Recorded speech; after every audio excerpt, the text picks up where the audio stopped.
Morning, guys. I was gonna change it till 8 because I can't walk today. It's pouring rain out. But I saw everybody's in here, so I thought, well, I better come in and say hello. Morning,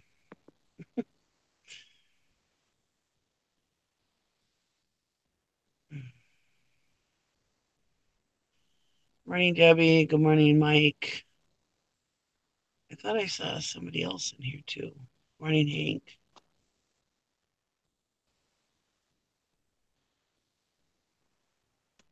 Yeah, it's crappy everywhere. It sounds like. Yeah, I'm doing good today.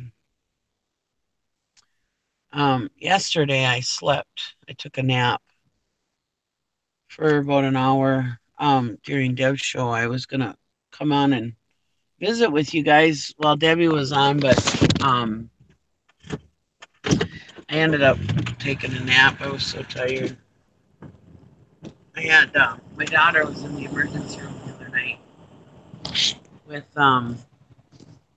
because of a migraine that she had since Saturday, and um, so we were up until we didn't go to bed till like 2:30. Well, then I slept at my daughter's house that night, so my husband could go to back home to sleep,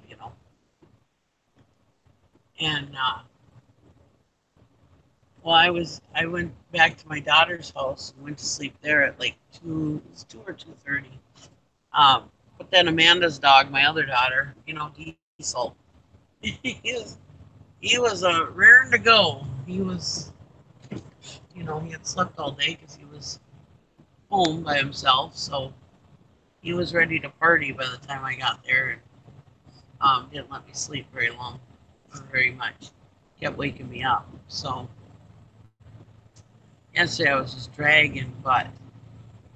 So I ended up falling asleep a couple of times, and I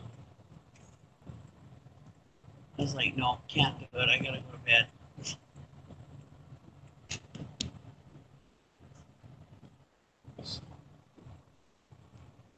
Well, I changed this to 8 o'clock, but now I'm in here, so might as well chit chat now, right? Just won't have very many people in here till 8 o'clock.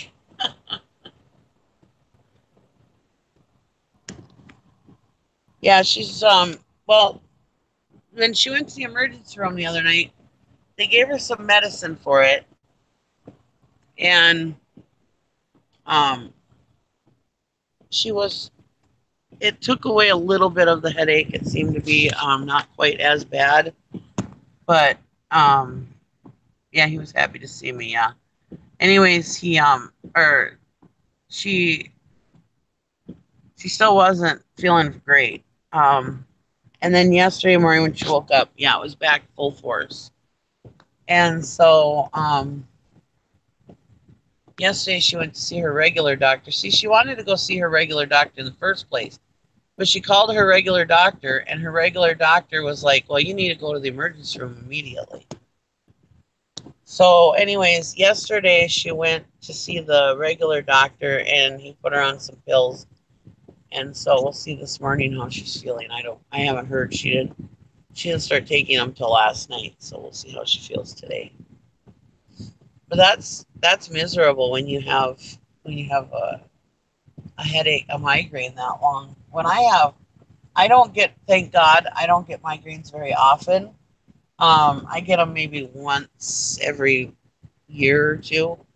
Um, but when I do, oh my God, I get totally sick from them, and I need to like go into a nice dark room, quiet. I can't open my eyes, nothing. Mine are really bad. Yeah, migraine, you just can't function. Yeah, and she's been functioning since Saturday. She did the rest of the steam show. She was running the boiler, um, the steam engine. She was she went to work on Tuesday and Wednesday. So yeah, she was working through it, but I don't know how she did. I couldn't. I wouldn't have been able to. She's tougher than I am, I guess. I'm tired today a little bit, but I'll live. I think I just need to take a shower. I wish it would quit raining. I would really like to walk.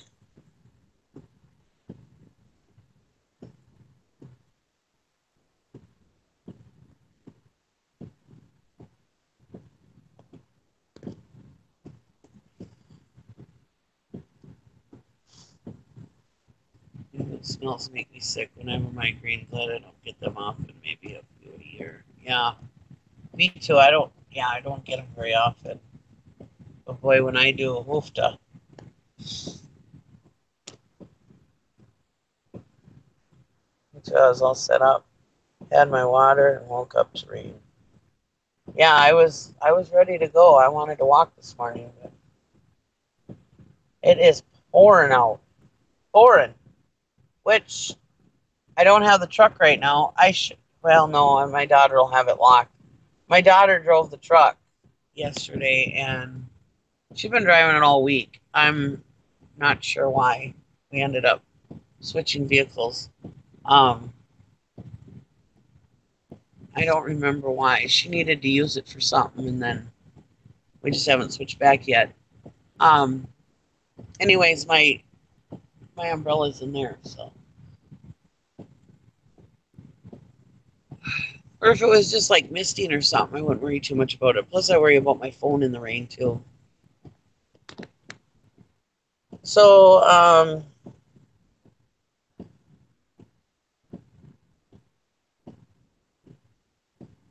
sorry, it's just me this morning. It would have been more people probably if I would have left it at 7 o'clock instead of 8 o'clock.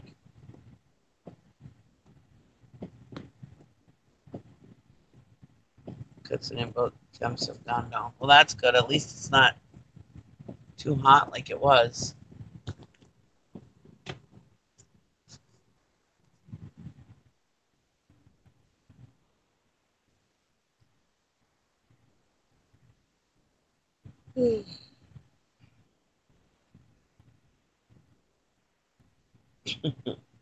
Yeah, just me today. I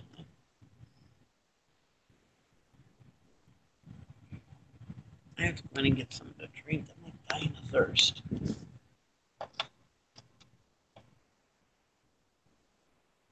I forgot my I forgot my PayPal card at home.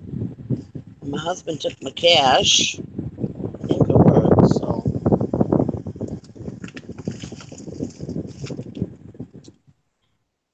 um, hi Carol. Yeah, I'm not in bed. I'm in the car, but I'm not walking today because it is pouring out. All right, you guys, hold on a second. I'll be right back. I gotta go get something to drink. Talk amongst yourselves. Sorry to leave you guys, but I gotta go get something to drink. I'm like dying of thirst. I found some cash. We're back.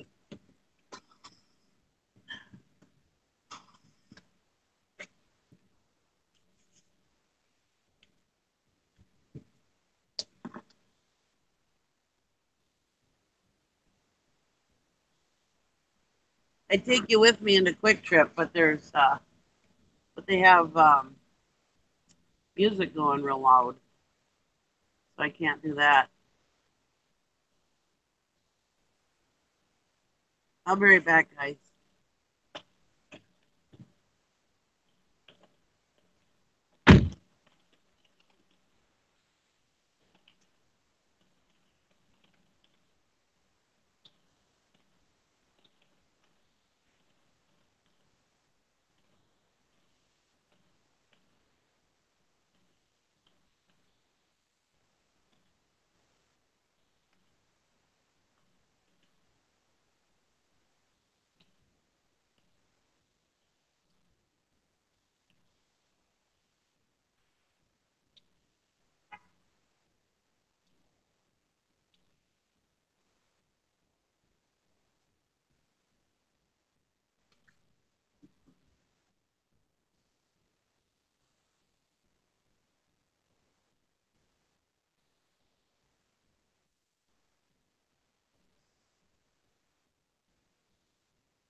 Holy smokes. Oh, it's really pouring now, guys. I'm back. Sorry it took so long.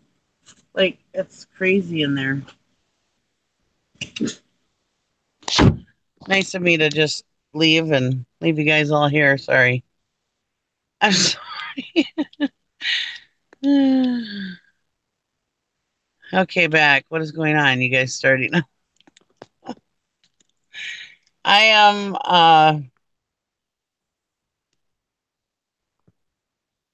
so darn sun is sitting me on the face while I'm trying to sleep. Oh, poor thing, Carol. Well, I'm glad it's there because it woke you up and now you're here with me. This morning's show is kind of messed up. I was gonna start it at 7, then I changed it to 8, so now everybody's probably sitting there going, I'm not going in there until 8. Oh well. Sorry I left you guys there for a long time. The machine that I get my iced coffee from wasn't working. Well, then I was like, never mind, I'll just come back. And she's like, oh, no, no, no, it'll just take a second to get this working. So I was like, all right, well, okay. And so I thought, well, if it's just going to take a second, no big deal. Well, then it took longer than a second. I walked in 2 days. It was too humid. Oh, yeah, you don't want to do that. And don't let that happen again. I know. I got 2 corn dogs to eat, too. I'm starving. Usually I'm starving when I'm walking. I'm like, oh my God, why didn't I start this at 8 so I could eat before my walk? Fat girl problems,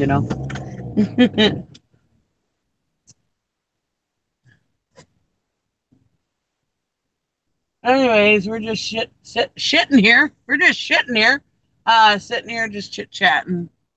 Hopefully, any new people that come in, I'm not boring you. Hopefully I'm not boring my regular people too. I know all you guys like to just sit and chit-chat. Oh man, it's pouring down here, and then to keep the windows clear is like hard to do too. I figured I better not sit in the parking lot at Quick Trip. I'll go sit in the grocery store parking lot. That'll be better. It's bigger.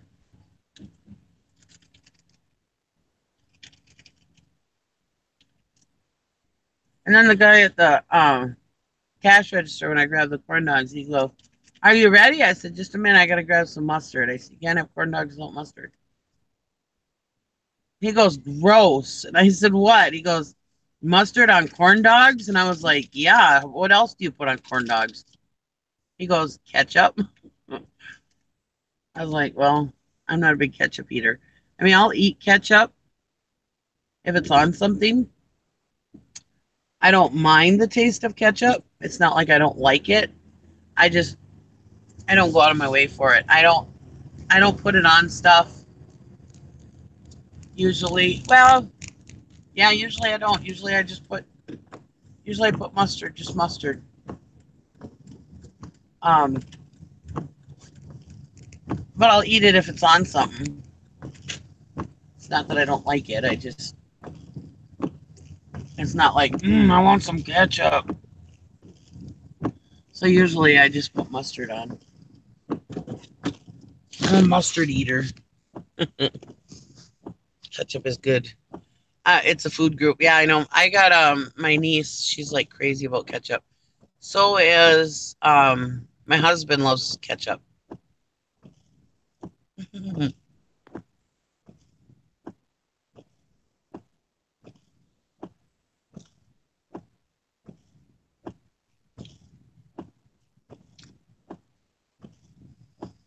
No, I think the reseller show yesterday was in the afternoon. Um, you just have to keep checking out the reseller squad.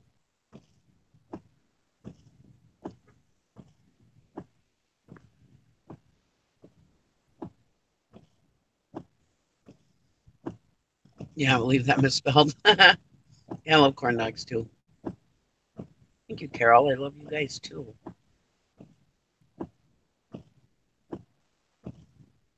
Well, I wasn't gonna start this till 8, but then I was like, oh well, there's a bunch of. I came to change the title of the show, which I never did. Um, to just the morning show, but everybody was in here. I saw, so I was like, oh, well, I better go in and chit chat with them.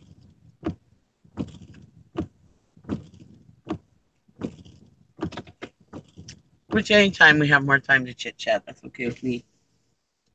I like to chit chat.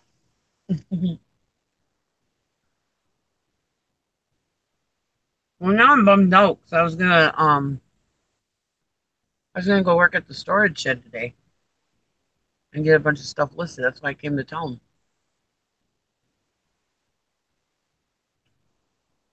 Now I'm bummed out.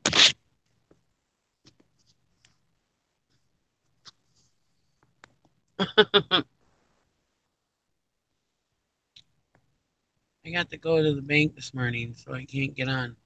I gotta go to the bank too. Hi, Kathy. Yeah, it would be good, Carol, if I didn't put Central Time on my time.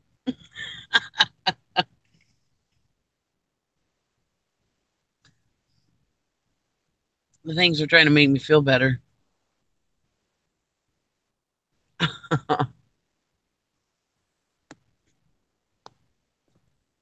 No bank for me. I have no money. Yeah. Well, I'm not saying I have any money. I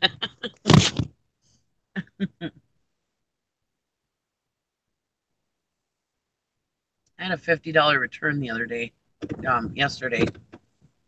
Uh, it was a brand new item.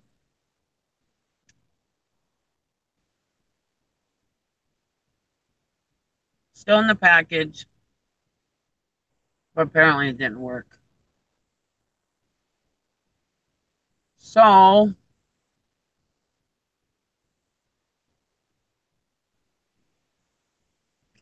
I got a return.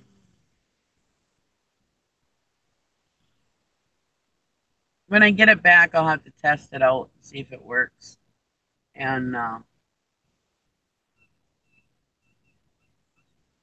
see if I can sell it.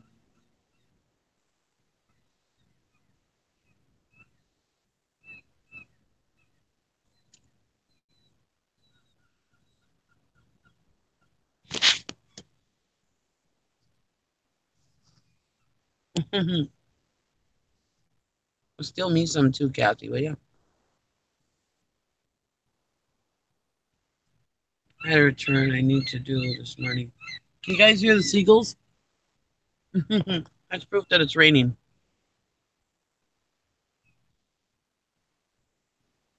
Hi, Charles.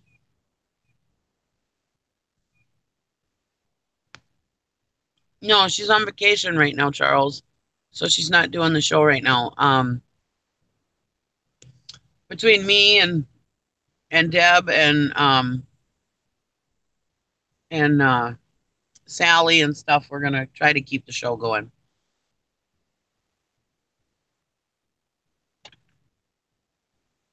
So watch for notifications for us. Um, when does she come back?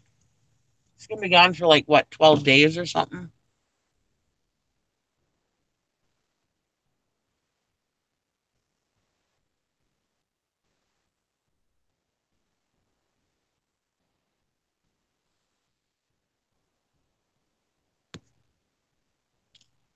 No, I'm doing this is just the morning show. I meant to start it at 8 a.m., but everybody was in here at 7, so I just came in to visit.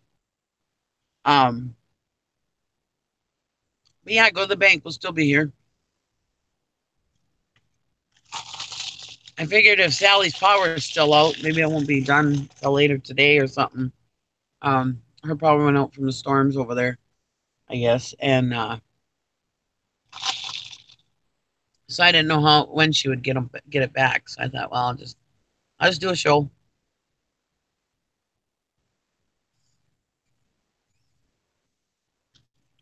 Yeah, go to the bank. I'll be here.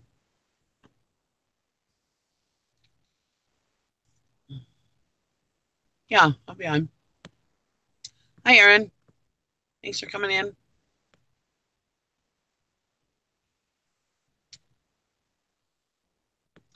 So, did anybody see the 3 a.m. video from Rockstar Flipper the other morning?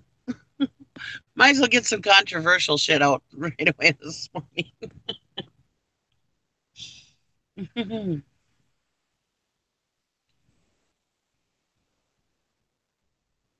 She caught her death pile on fire and danced naked around it. Shot straight to 100,000 subs and was banned from YouTube.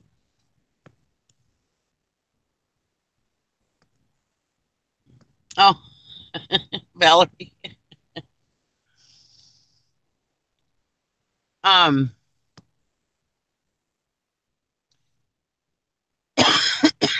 I guess Nicole State posted a bunch of stuff on Instagram about Rockstar Flipper, and he came on not last night, not yesterday morning, but the morning. Well, I guess it would be technically yesterday.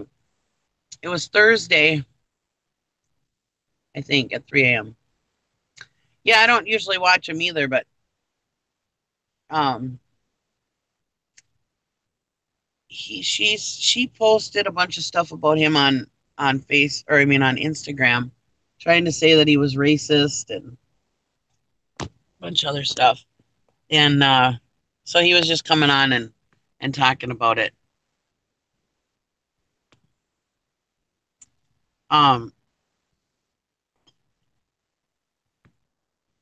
yeah, it was like years ago he had posted on TMZ or somewhere about this woman who's a teen mom on Teen Mom or something, and she dug it up and it was from a couple of years ago, and she tried to make it sound like he doesn't like women or something, and then she tried to make him sound like he was racist from because he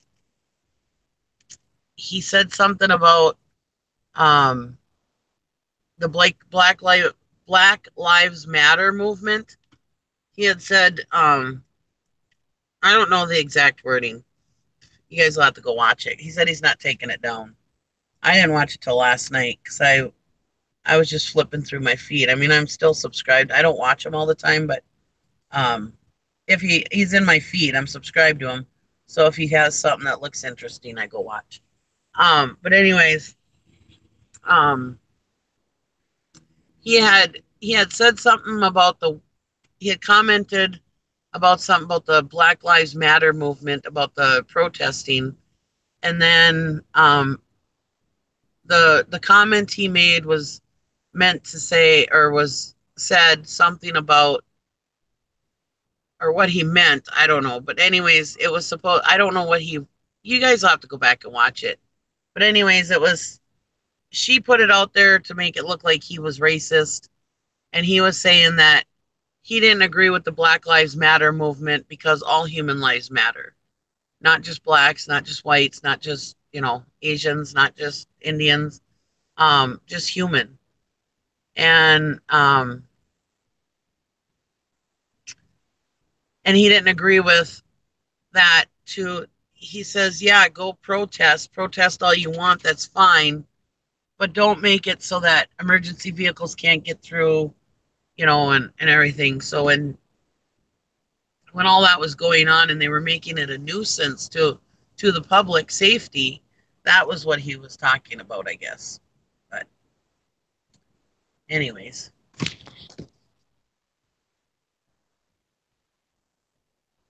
I know, right, Carol? Let's be nice to each other. Hi, Sherry.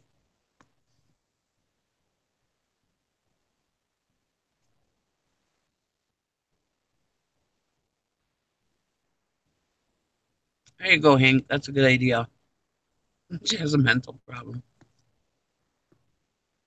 He brought the SmackDown for defamation, and she took all that crap down. Yeah,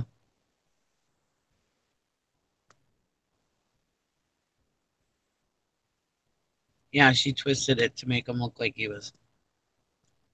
Yeah, they protested and blocked emergency vehicles. See, you're so much better at this than I am, Deb. And then Oh, I didn't know she had a video up.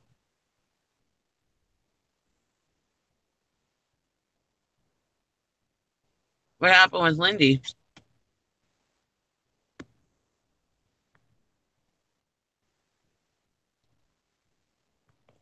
Another person I very rarely watch.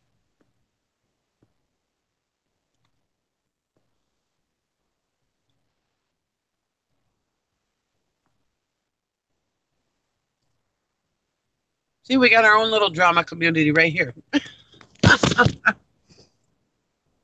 And we don't call CPS on each other.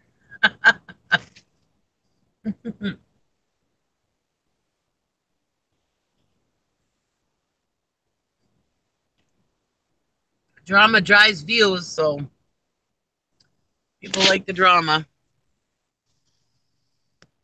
All right, well, tell us what Lindy said about the. I didn't know her name was dragged into it. I'm very glad I am just a nobody because I ain't got time for all that. Oh, I know.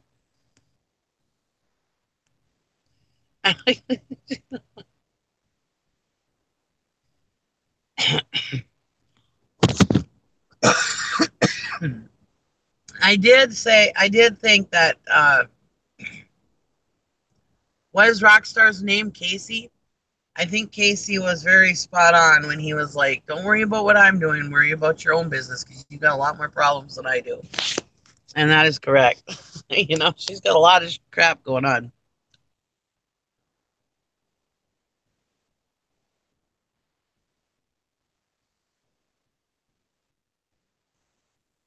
Missing a shoe.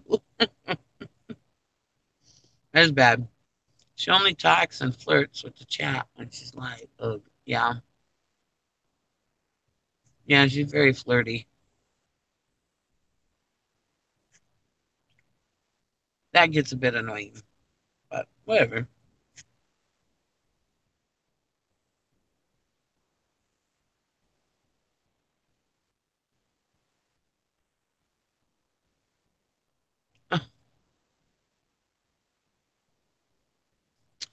Well, hi, Louisa.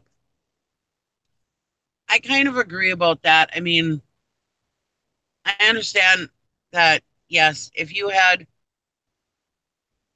oh, good, I'm glad you found your shoe. um,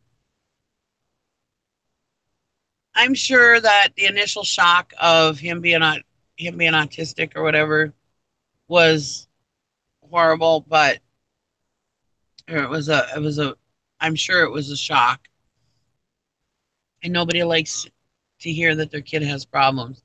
But really and truly, I mean, I do agree with Nicole State on autism is not like a death sentence. It's not a horrible thing. Um, those kids, those kids can go on to lead pretty normal lives. Um, and luckily, these days, they can catch it a lot earlier in life, so they can get the help and the guidance that they need to make them be able to be more mainstream. And there's also, the different severities of it too. Um, I mean, if there's some that aren't so quite so bad, and then there's some that, whoops, I just dropped it. And there's some that are really bad. So hi, Mitzi. Yeah, exactly. It depends on how severe it is. So I mean, um, I know I'm sure it's a shock or whatever, but it doesn't need to be a devastating thing. Um, would I say, pick yourself up by the bootstraps like she did last time? No, I'm not lessening it. Um, I'm just saying that, it doesn't have to be a horrible thing. Yeah, I have a nephew with it. I have two nephews with it too. The one I don't really see much anymore because he went into foster care. He wasn't really my nephew. He was my sister-in-law's nephew. Um, but he always called me Auntie Nikki. Um, but he hasn't. I haven't seen him for a long time because he went back with his mother, and then he went into foster care and just kind of. But I heard that he's doing well. He's going to college for computers, and he's doing really good. So that's awesome. And then I have a little nephew, Ezra. He is, I want to say 4 or 5, and he's just a little sweetheart. And um, sometimes he gets a little out of hand, but you tell him, "Hey, knock it off," and he does, So I mean, it's maybe his isn't as severe. I don't know. He gets a little rambunctious, but back in the day, that used to be just being boys.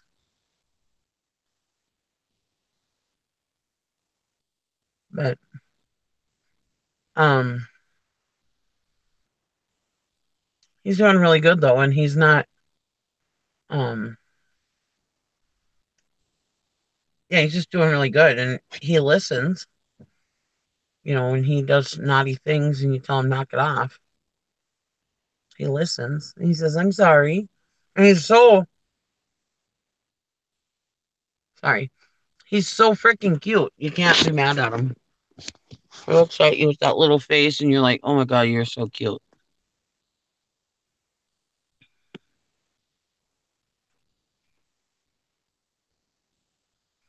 Yeah, I know, Sherry. I didn't agree with that either. I thought that was a little weird, but whatever.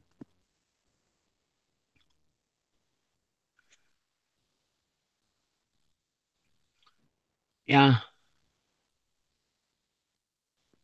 Go to the bank, Kathy. I agree, though. Yeah.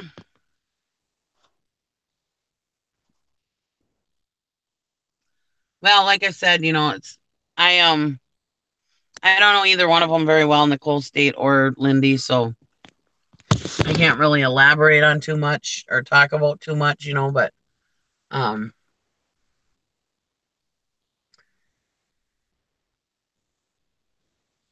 I just thought it was funny that, Nicole State was trying to strong arm Casey, and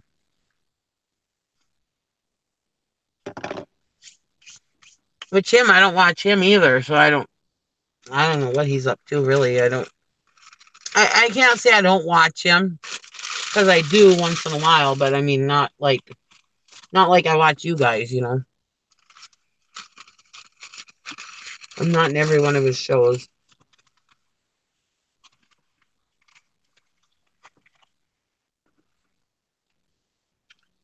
And I don't watch Lindy Glenn very much either, because and it's not that I don't like them. I don't want anybody to go, "Oh my god, Nick, you don't like these guys."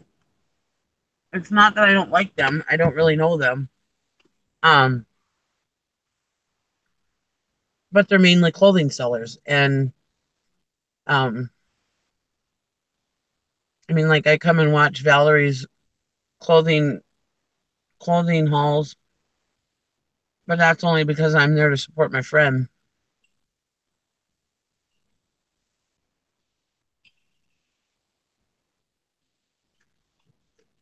So I am done eating, so I won't be eating while I'm talking to you guys.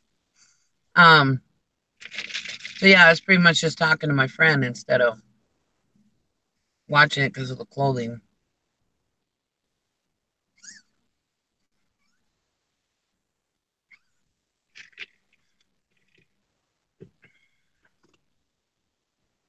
And it gets her excited, and so it gets me excited because she's excited, and um, so that's why I watch Valerie's haul videos on clothing, and my other friends. I'll watch clothing haul videos. Um, but yeah, like Lindy Glenn, Nicole State, Casey. I don't really watch them that often.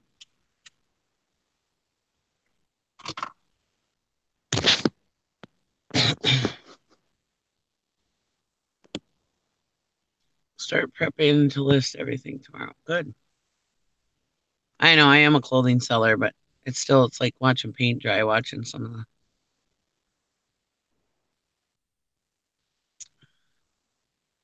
Yeah, she was accusing him of being that certain YouTuber, Jessica. Yeah, Jessica, what was the name? Jessica Smith. And yeah, and she said that Jessica Smith ruined her business or something.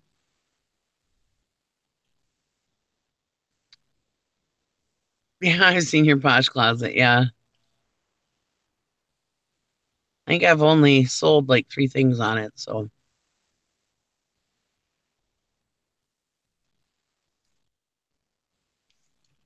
I don't know if that constitutes as a clothing seller. I think you have to sell stuff to be a clothing seller.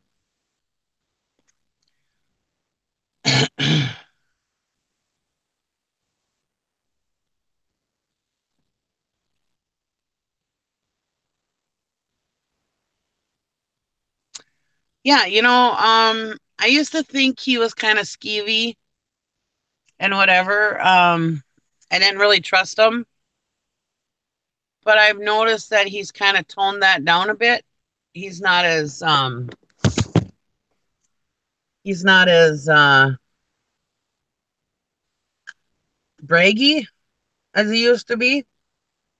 Um,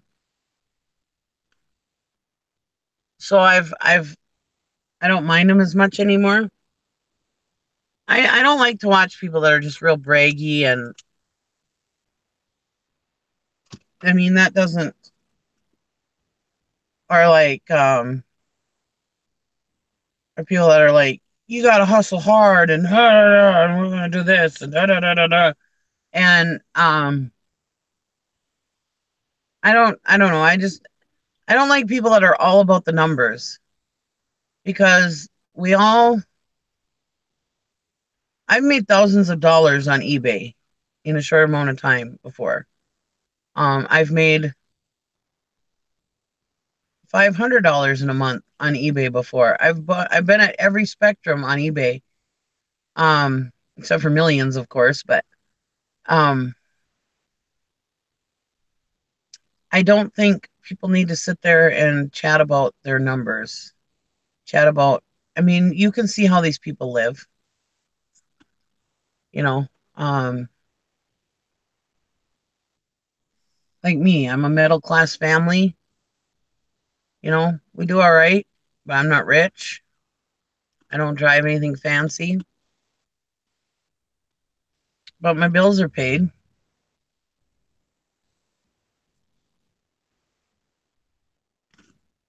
And to me, that's good enough.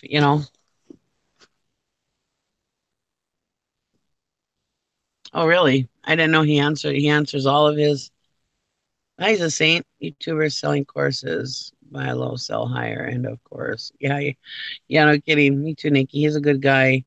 The man answers all emails and DMs on Instagram, and he's a lot more genuine now. Yeah, I thought he was seeming a little bit more genuine now. Yeah, I'm poor. I'll just say it. Yeah, as I always tell my kids, we po folk.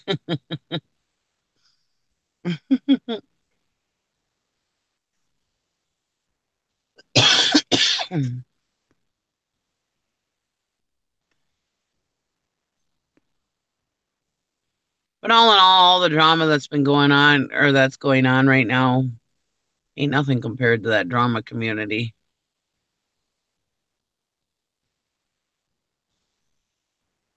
Yeah, yeah.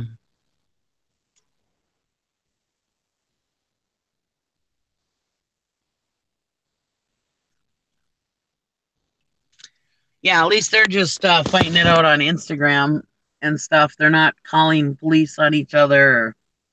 I mean, he did say if you don't knock it off, I'm gonna get my lawyers involved. But he didn't go and call anybody or sue her or anything yet. If this was that other drama community, boy, they'd have police called and FBI called and oh my goodness sakes, they'd be striking each other's channels and like people, it's YouTube. Have fun. That's what I come here for, is fun. What's the update in the drama community? I don't know. I really haven't been watching that much. That Dave the Fisherman, um he's pretty on Mama Bear, and he's not liking shoot the shit too much either.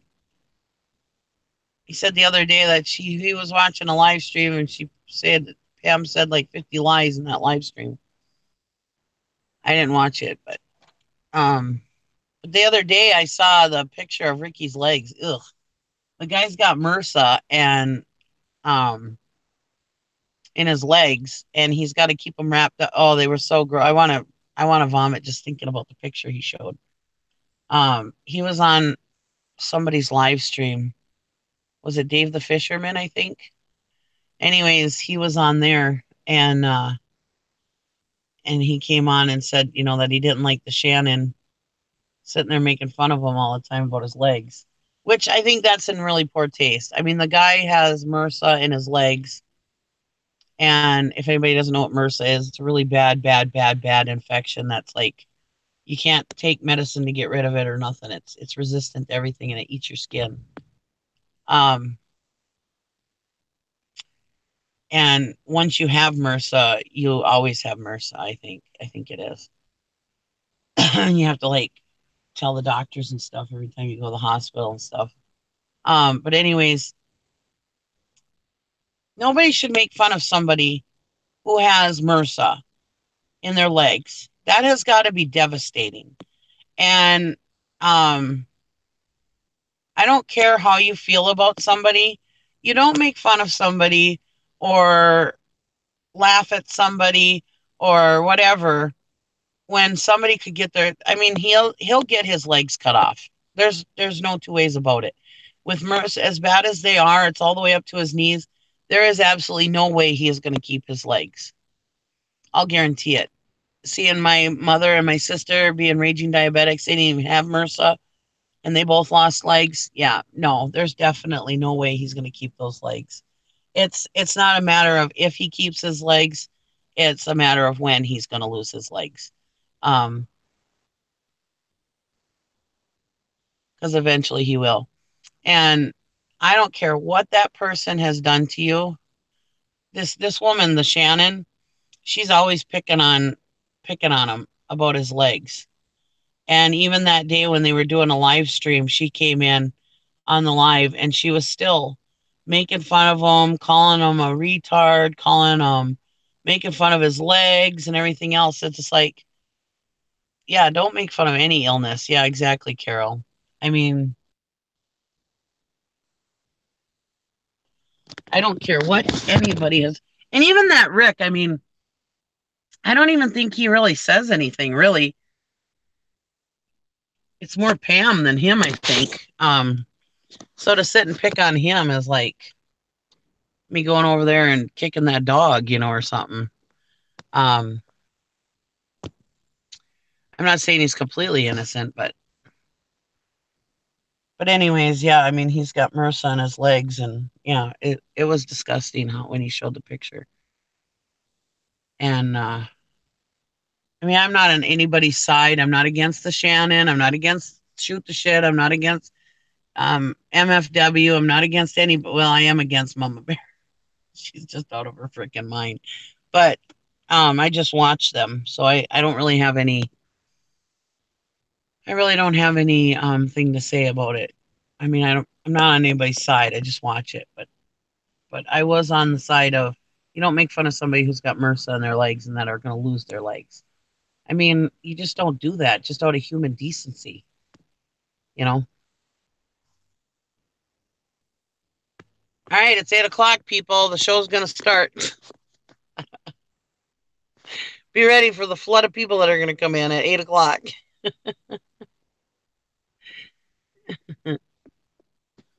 Yeah, that community, man, they are nuts. I can't believe it. And they just sit there and like like Mama Bear and stuff, they just sit there and just lie about stuff. I don't get it.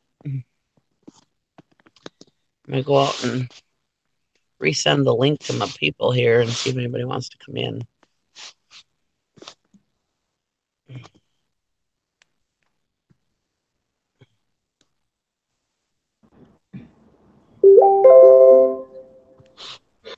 Hello. Hi. I thought we were going to leave early, but we're not leaving till 9, so I figured I'd jump on for a minute. Oh, there we go. I was like, I got to be able to get in here because I know I'm going to miss it if not. A sad little woman, I know. Nobody wants to come in here because I'm talking about such controversial topics. Oh, no, I like controversy. Let's go. Yeah. We can do this all day long. Well, let me talk about some drama. Yay! Yeah, Hey! it is crazy. Oh, my hair is real cute today, boy. Oh, Ooh, I haven't girl, yours showered. and mine both. Hey, swag. Yeah, I'm the same way. I can talk about some controversy now. I got some crazy folks in my life. Y'all want some drama? I can help you. And that's family members. Yeah, exactly. My husband's family too is all drama Oh, usually. oh Lord. It's like I don't even like drama. It's like, but no, I was, yeah, that Casey thing, man. That's whew, that's like I said. I mean, if you got a kid with autism, I mean, come on, spend time with Yeah. your kid. Ain't time with crazy folks. Mhm. That's why I like this community because we're all good to each other. Yeah, we help each other. We don't sit and knock each other down. That's right. Mike, I didn't forget her gold bar. Stop lying. I ain't gone yet. I'm gonna put them in a poly bag for her. Yeah, I wish I could get some gold bars. grab Shoot. me a couple too, will you? I know, right?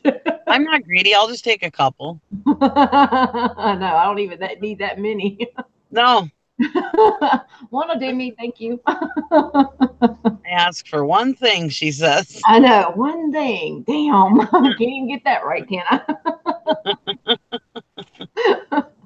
No, we're not gonna go till 9, so Yeah, I'm sitting here waiting for my bank to open too. That doesn't open till at least 8:30. So I know. It's like, don't they know we have things to do? I know. Yeah, What's that Debbie. saying? You had one job. One job. Yeah. Yeah, one job. I love seeing those on Facebook though. Yeah. Oh, you like the new view? My kitchen. I've got to keep it clean. So Yeah. damn it. Why are you in your kitchen? It's upstairs just was so confined. It seemed like, and it got Oh, so hot up there, and I was always so tired. So we yeah. came down here because I got view now. So Yeah. I need a view. I feel like I was like just sucked in something. Like, yeah, I can't do this no more. So we moved Sure. everything down to the kitchen table because it's just me and the husband. So that way, we don't ever eat off the kitchen counter anyway. We got those little tables that you can eat off of. Yeah. I was like, shoot, we'll just take everything down here. It's cooler, and so Yeah. he's sitting across from me. Nice. Hi, Marcel. Hello. Now he'll be sick of me pretty soon, ready to kick me out. And shoot, it's like now I gotta keep my kitchen clean. That sucks. Yeah. Dang it. Y'all might have a nasty kitchen one day. I don't care. We don't care. Hey. You know, you can clean your house spotless from top to bottom, but if you have dirty dishes in the sink, it always seems like the house is a mess. I know. But It's like, oh, you have those dishes clean and it feels like the house is complete. yeah. Hey, Karen. I ain't seen Karen in a long time. Hi, Todd. Oh, Todd made it. Hey, Hey. long time no see, chat, whatever. Yeah. How was what'd you do, garage sales or? Oh man, Oh, man. Not that good? I've actually been working eBay full time the last couple of days instead of just part time, and it's killing me.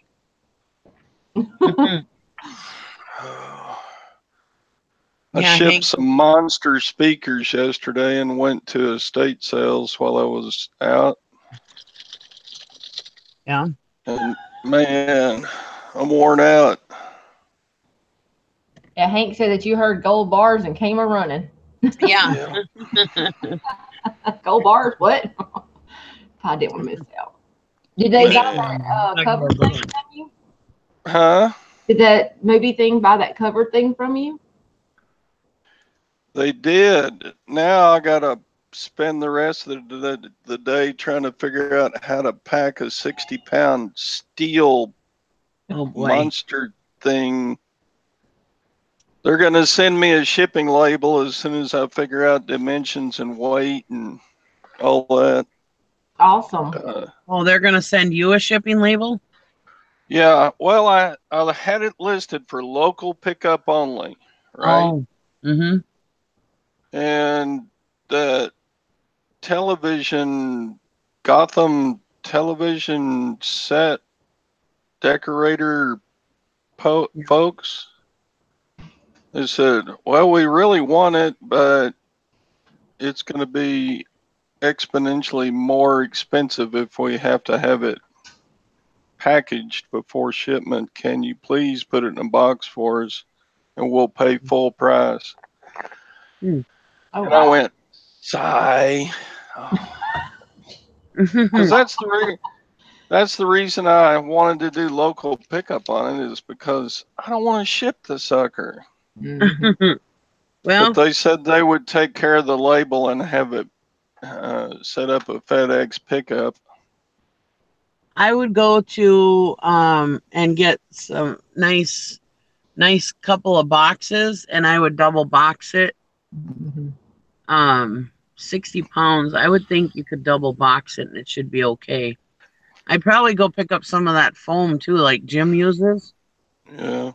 and put around it. I don't know where to get boxes. We don't have just a whole lot of places in our local town that have boxes. And You have a Walmart or Menards or Home Depot or something. Our no, library, pick your library. Sometimes they have a bunch of boxes they throw away.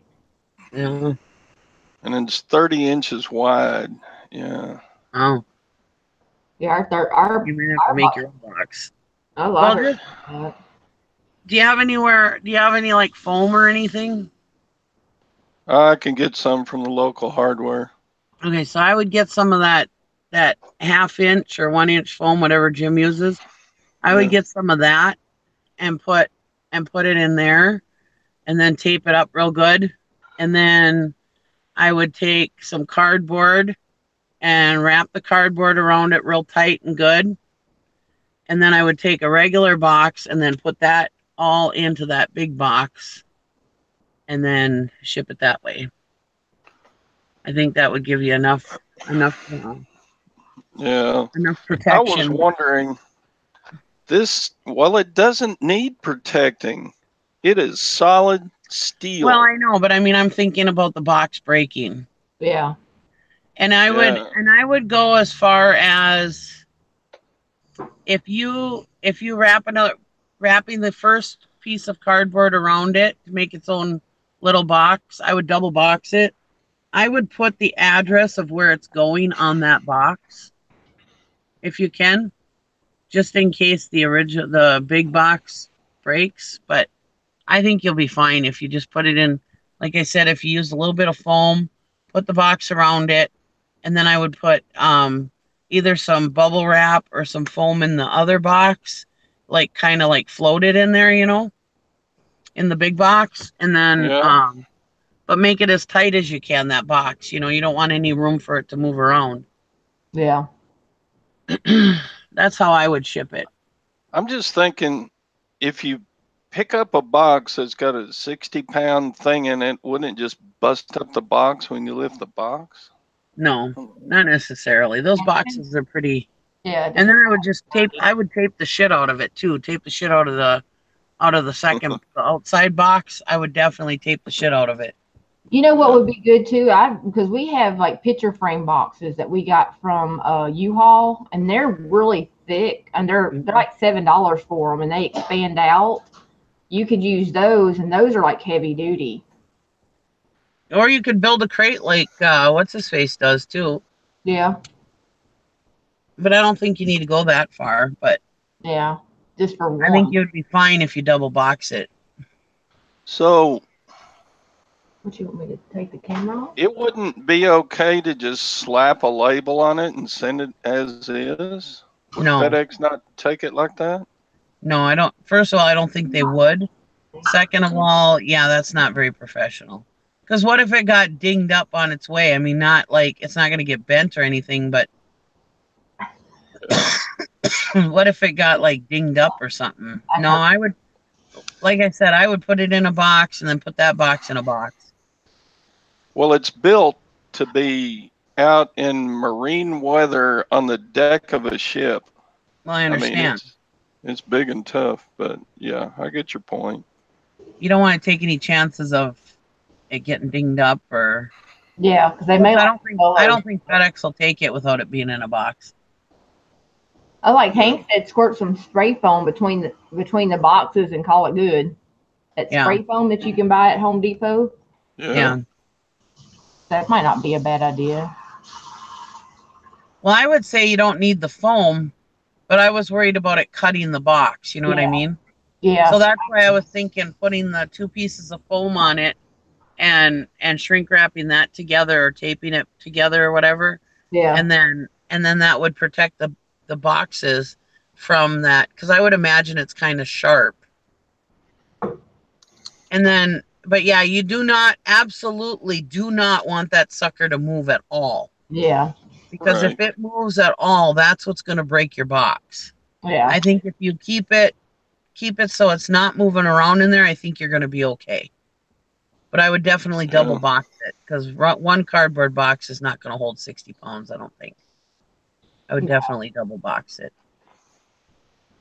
Even if you didn't put the foam around it, I would at least put cardboard around it, wrap it real tight with cardboard real nice, and tape it up real good, and then put that in the other box with some bubble wrap or something around it, just to keep it from moving around. And yeah. And don't you have more than one of those, Todd? Yeah, I got 2 of them. You should have told them, I have more. You want those too? Yeah. Should ask them if they wanted more. I know. Yeah, they told me they only wanted the one. Oh. Oh man. So I know. Oh, like Deb said, you could take those pool noodles from Dollar Tree and cut them cut them in half. Yeah. Cut a slit around them and put that around that man cover, because those maneuver around pretty good. Yeah. That's a good idea. Do that too. That's a good idea. And Dollar Tree has those. They should still have some out. If not, Walmart probably has some. Or you might have some, Todd. You just don't know it. Yeah. Yeah. Also, I got another problem. You know the cranberry glass lamp? Yeah. It auctioned for $358. Wow. That's a good problem to have. But the problem is the buyer is from Vietnam. Oh boy. What? And so I don't know how they did it, but they skirted global shipping. Oh. And so I'm going to have, I had to cancel the order. And, Did you call eBay? Not yet. I'm going to. Did you already cancel it? Yep. Oh, I would have called eBay first. So I was thinking about giving a second chance offer to the backup bidder, the second bidder. Yeah. But I don't know. So did it tell you it wouldn't go global shipping? No, it just brought up the screen, says, add your shipping here, Who's Majigger, Vietnam? And I'm like, I don't know how to ship something to Vietnam. I don't even understand the words that are in this address. And I'm like, God, wow. No. You need to call eBay and make sure you have everything set right for global shipping. I have global shipping on everything. It's like, I know, but something obviously is amiss, because they shouldn't be able to buy it if it's not global shipping. Yeah, that's kind of weird that they was able to get around that. Yeah.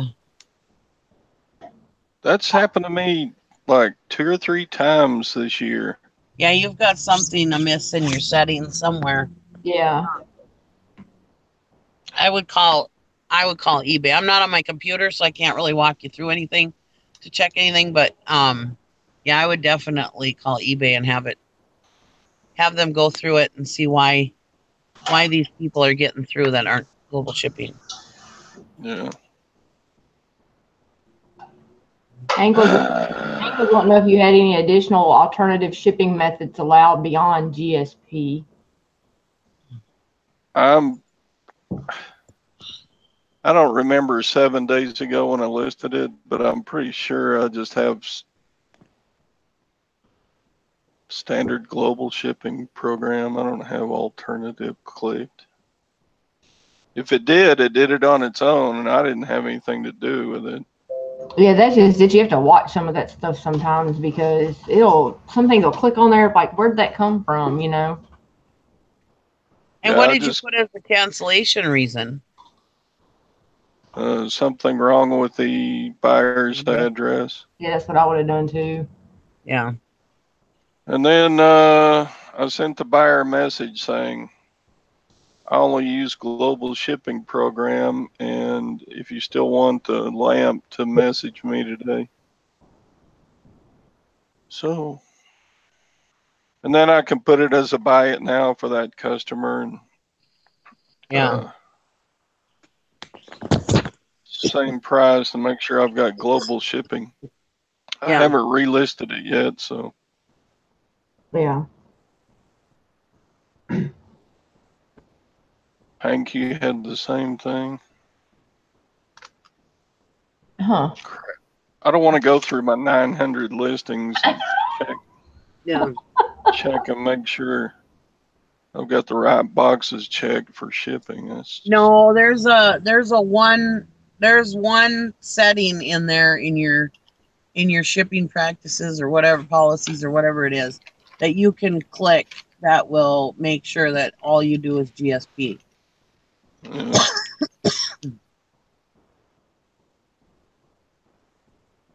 That's why I recommend calling eBay and asking them about it. Yeah. Yeah. Because I can't remember exactly where it is, but I know I've done it and I can't. And I'm not in front of my computer to look at it right now.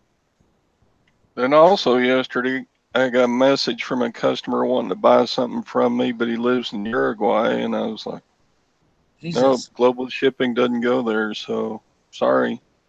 Yeah. Okay. So, sorry, can't help you. Yeah, they're winning $40 sale, so I don't know. The laughing times. Yeah. So. Yeah, GSP kind of cuts out a lot of buyers, but I like GSP myself. I do. And I almost only do GSP. I mean, I've made exceptions like that radio going to Mexico, but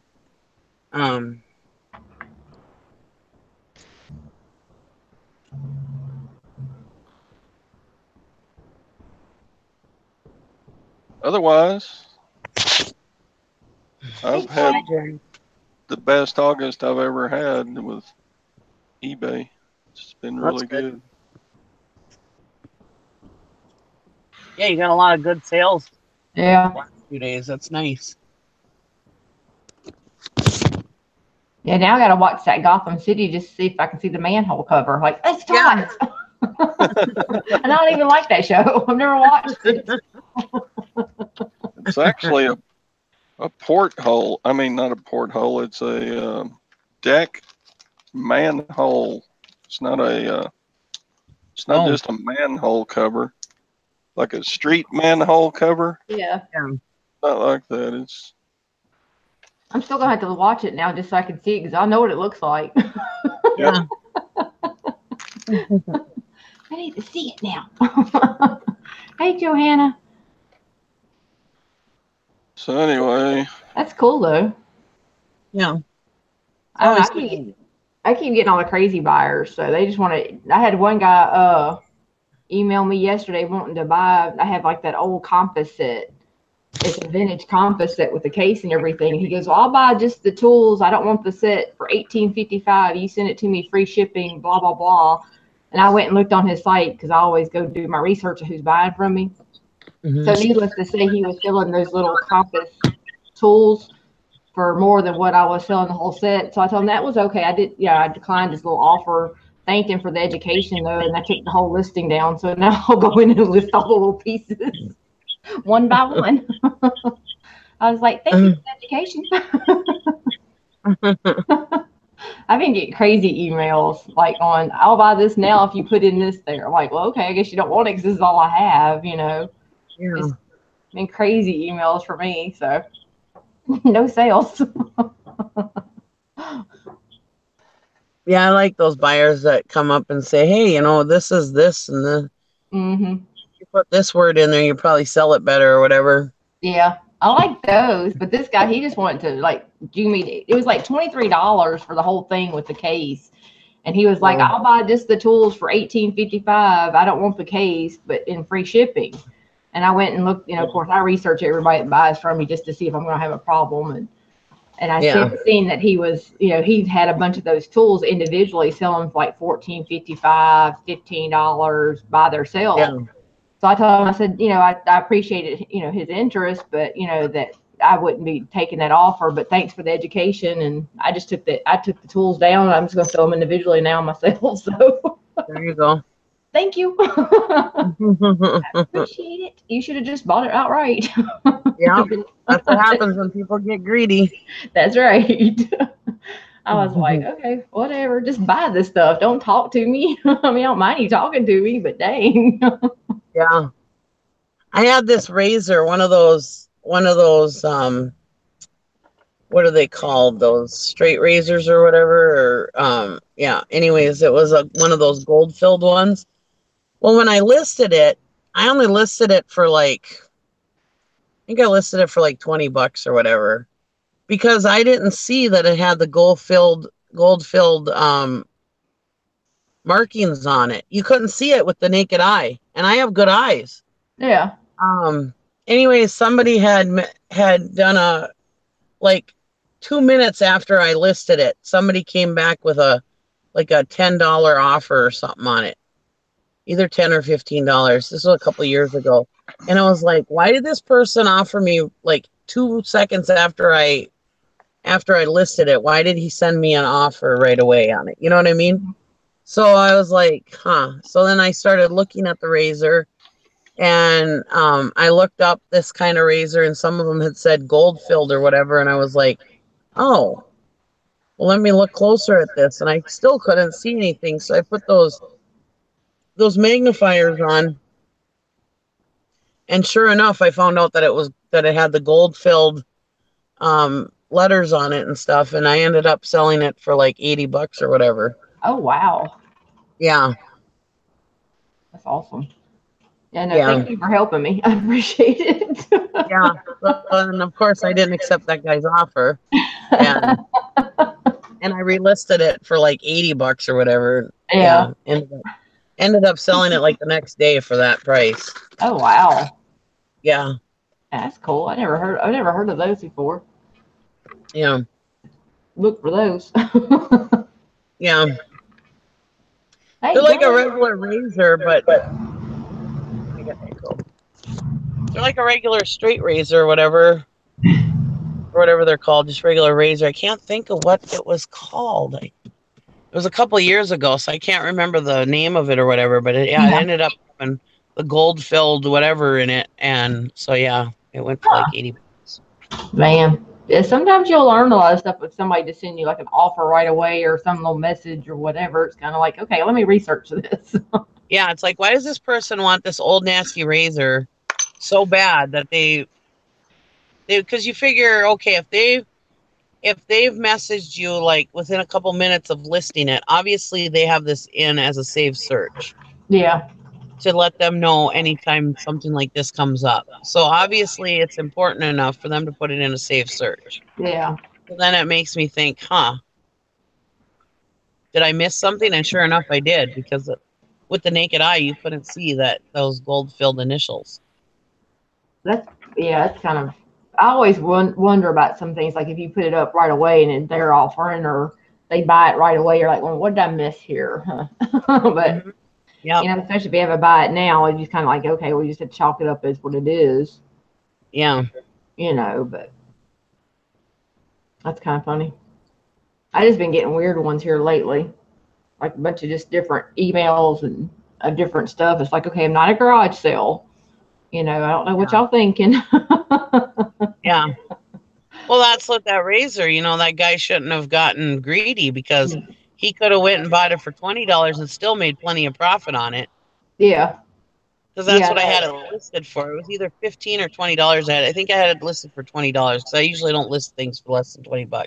yeah, But and it was just this old nasty razor that I found at the bottom of a dollar box. I didn't even know it was in there until I started looking through the box. mm-hmm. And I thought, well, I'm just looking for more for numbers to get stuff listed, and so I threw it up there, thinking I could get I'd probably get like a best offer or whatever on it. But because he came back so fast, I thought, oh, there's got to be more to this than I thought. Yeah. This was a couple of years ago, but Oh, they You still didn't do. just fall off the turnip truck, did you? Yeah, no. no. That's what Marcel says. You think just because we have 290 feedback don't mean that we're new at this. It's like, come on, people. Yeah. We do research a little bit and we do look up some of the stuff, but Mm-hmm. it's just kind of like when you start doing stuff like that, it's kind of you're gonna make me research even more, and then I gotta start researching what you sell, and then Yep. I look and see, and then I'm gonna save your store when I go back and sell my stuff, individually. So Yep. thank you. I agree. Yeah, can you model those shoes? I love those buyers. No, I'm not modeling that shoe. I'm not modeling that bathing suit. I'm not modeling that top. How about you buy it and model it yourself? Yeah.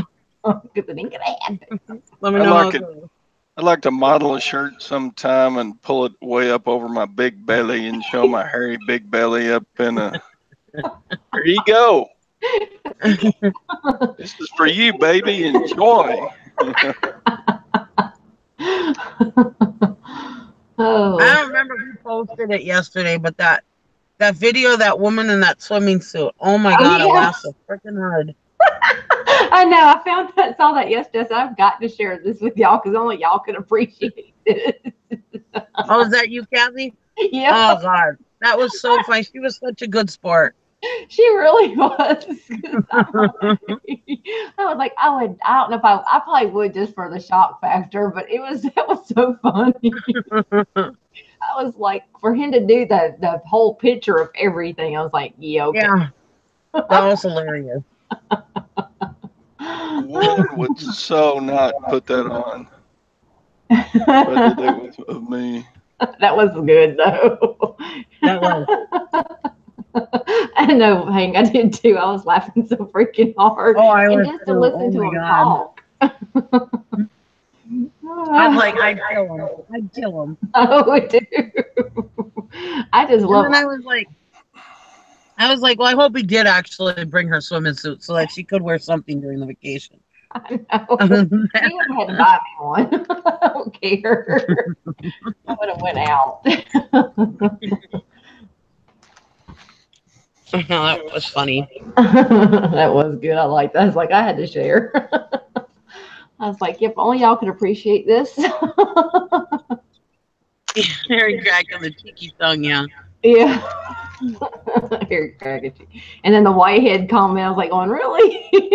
I like when she did the happy, whatever his name was, the angry, the happy, the angry. Yeah, that was hilarious. I mean, Yep.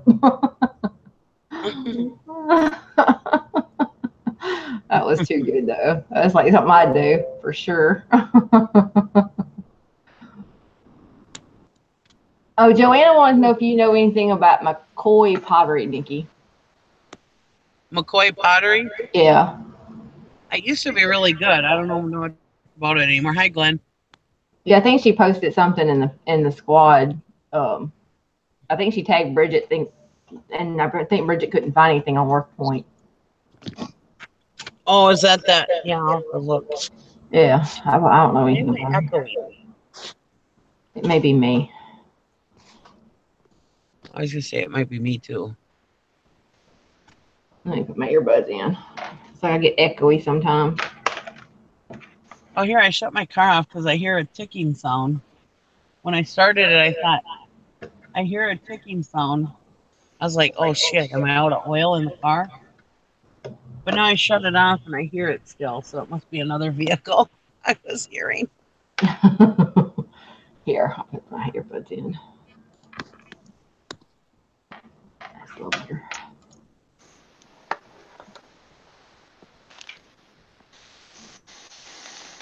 Yeah, I used to know a lot about McCoy, but I haven't researched it much lately.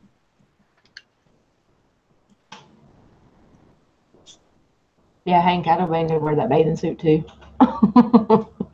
I used to sell a lot of McCoy, and it used to be really good money, but it's not as good a money as it used to be. Well, maybe it is.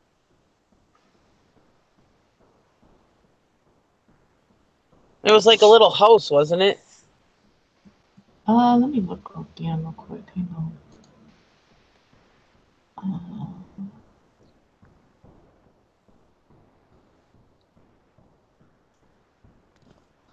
Find it again.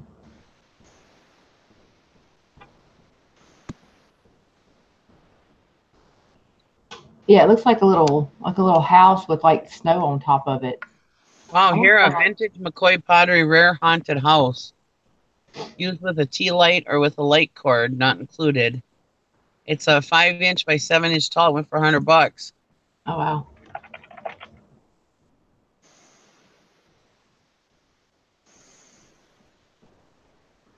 Yeah, Hank, I would have told him too. I'm not wearing your hairy arse. As he says. Yeah. I'm not wearing that. Sorry. I was just wondering. Let's see. I don't know.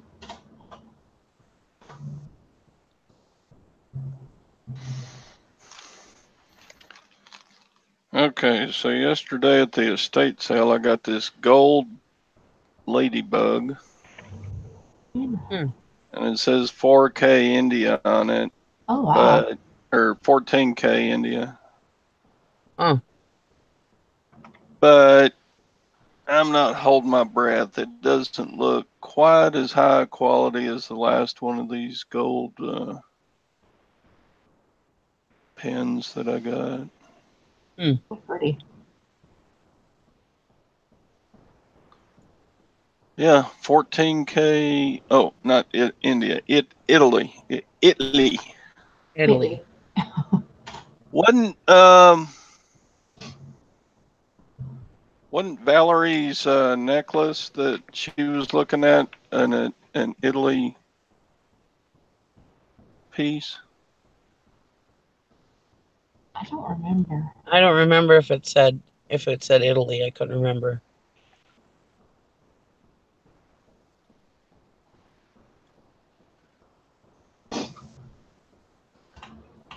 I mean, it looks kind of like gold because there's no green tarnish and it's not magnetic, but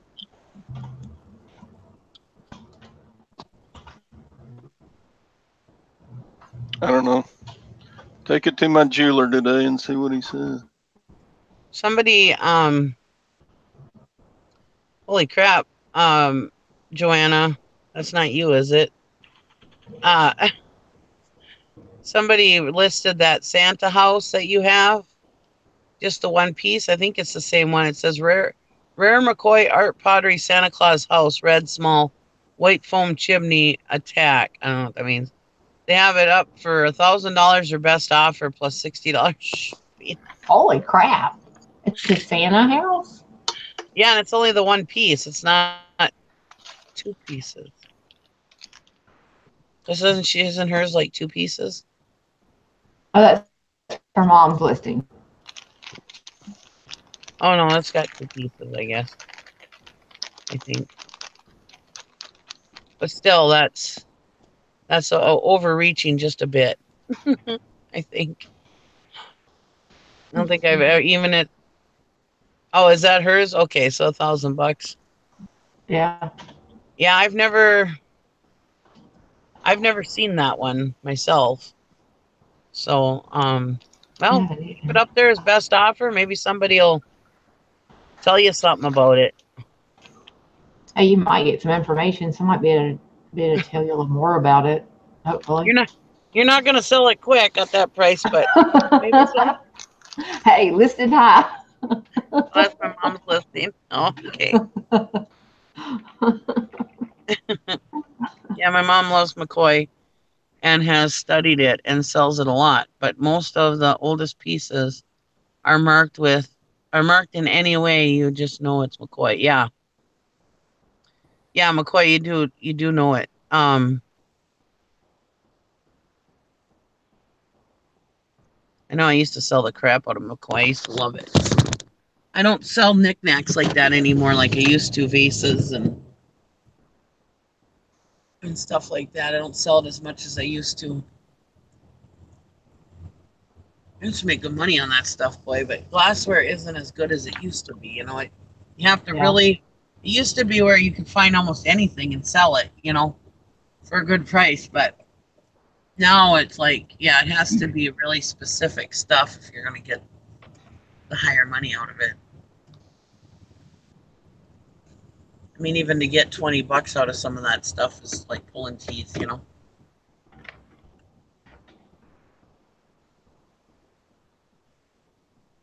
That's why I don't sell it as much unless I find something really nice, really Oh unique. wow.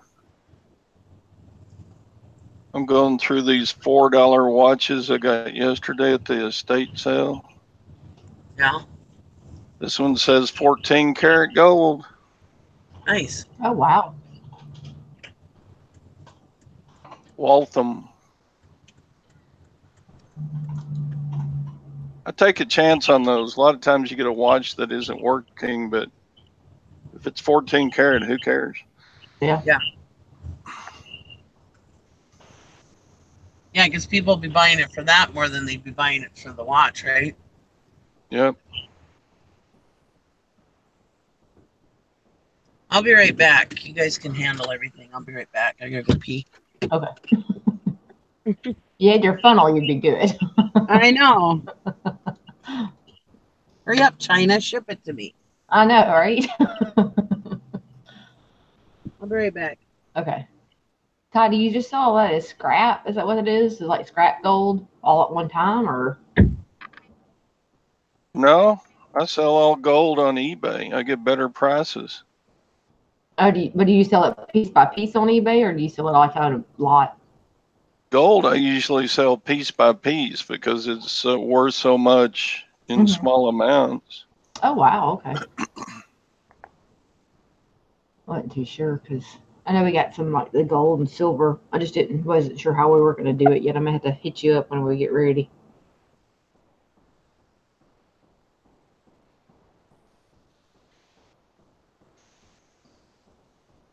Yeah, you will always get at least melt value for any gold on eBay. Okay.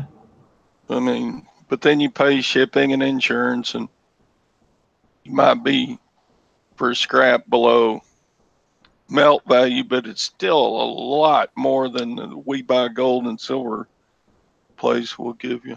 Oh yeah, they try to rip you off big time. Yes, That's cool though. I like that watch. It's pretty nice.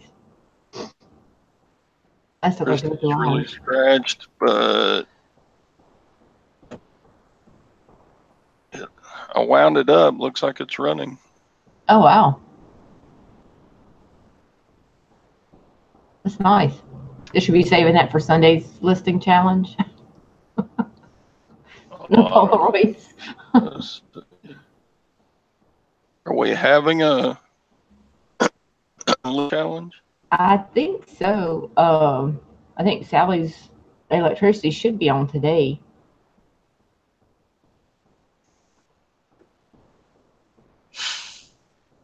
so hopefully so. From what I understand, we still are.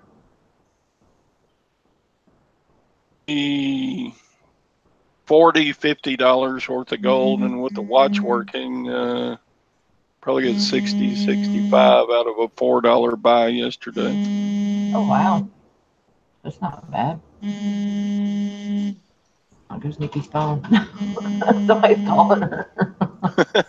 Is that Nikki's phone? Yeah. She's peeing. Sorry, she can't get to you. She'll be back.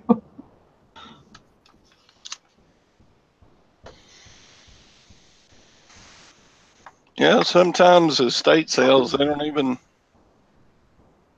get a drawer full of watches and they just throw them in like $4 Ziploc bags. And I pretty much buy every watch if they're going to be like that. Yeah. If they got a name brand like Waltham and they're vintage, every once in a while you'll get one that isn't working or whatever, but The gold's worth enough, huh? Especially at $4. yeah. I'd be the same way. They just didn't want to deal with it, looks like.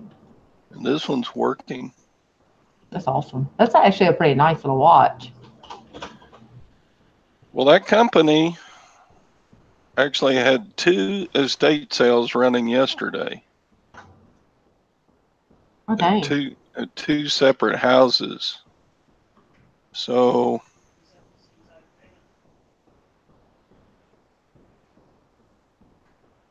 Yeah, I like when they don't want to deal with something. It's like those watches, Casio watches I got at the yard sale for $2 a piece. I was like, oh, yeah, I'll take those all day long. I snatched those suckers up. They're gone. I sold those for over $100 and something. yeah, slap a battery in them and off they go. Mm-hmm. Well, those I didn't even have to slap a battery in. They still had the battery in it, and they did the solar charge on them because there were those diver watches, and she still had like the protector over the front part of it, so it wasn't scratched or anything. So I took both of them, $4. Here you go. Sold them for over $100 a piece. I like those yard sales. I'll take those all day long. Here's a bag of cufflinks. Let's see if any of them are gold. Oh. Yeah, you really do have to know what you're looking for, because I'm not that way. I mean, the jewelry and stuff kind of gets me unless I know. I can see, right out top, but for the most part, I don't know either. Yep.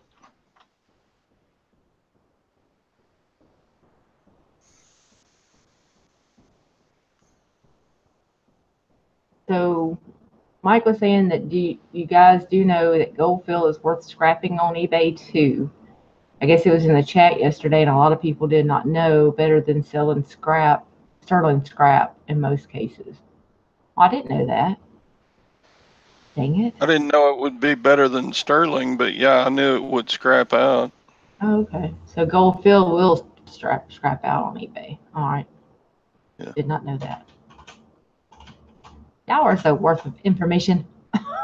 I'm just going to get on here going, everybody tell me what I need to do. I'm not good at jewelry. I don't wear a lot of it, so I've never really been that great at it. But that's good information, Mike. I did not know. Now, would you do the Goldfield in lots or do it separately too? See, that's always my fear. Well, if you got Goldfield on like broken jewelry, yeah, just put a whole bunch of it together and scrap it out as one lot. Okay. Nikki, your phone was ringing, so we answered it and told them that you went to go pee. Sorry, I didn't mean to leave it on. That was vibrating. They left you a message. We're like, sorry, she went to go pee. That was my husband. Here he took the wrong week off for South Dakota. And he's like, I wonder if I reserved the motel rooms for the wrong week too. Oh God. Like, you're a dumbass. Can't leave him to do nothing. I guess not. That's funny. This is why I handle everything. Uh-huh. And that's it.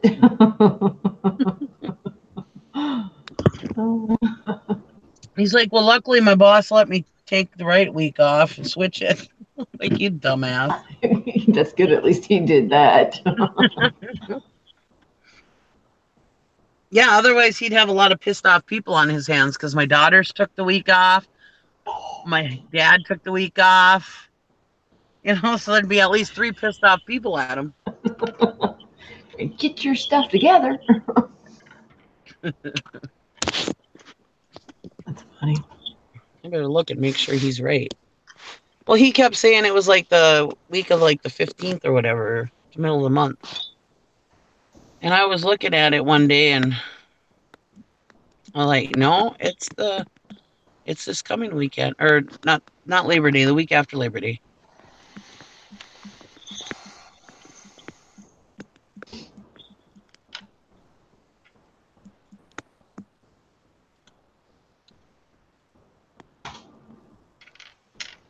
September 7th.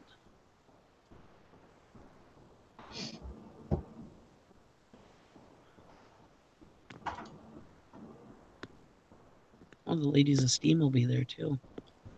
They're part of that. That's cool.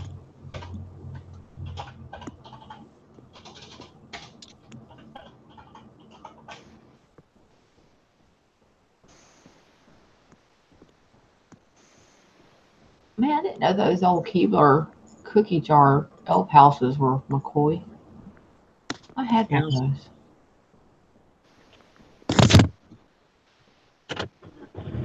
Yeah, there's a lot of stuff that's McCoy. I remember I had a Snoopy on his house, and I didn't know it was McCoy. Yeah. And then I had another one with him it was a bank with him on his strawberry. And another time I didn't do my research, and I almost put it up for like, I don't know, like $20 or whatever, and it ended up selling for like $60. Oh, wow. Yeah, that's what happens when you just do quick searches on stuff. You go to my grandma's house. I think she probably has a whole bunch of this stuff left. Yeah.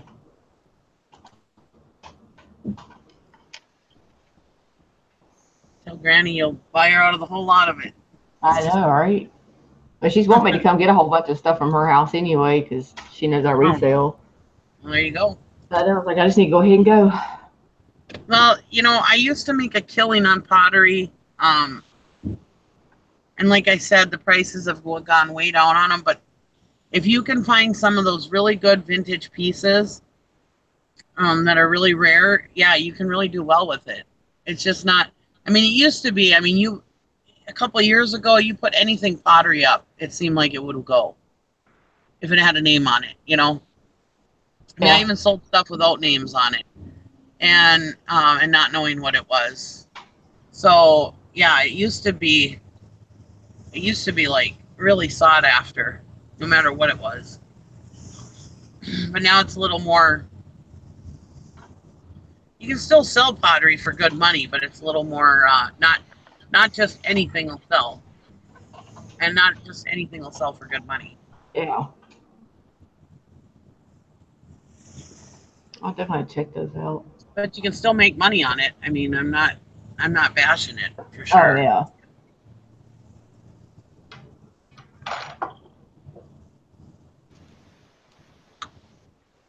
Where did Bridget go? Why ain't Bridget in here? I don't know. I haven't seen her today because usually she was ragging me yesterday. Did she say she was going somewhere this morning? She may have. Let's see. I don't remember her saying she was going somewhere. Where did she end up going? Bridget, where are you? Where'd she go? I don't think she had no auctions today, did she? I don't think so.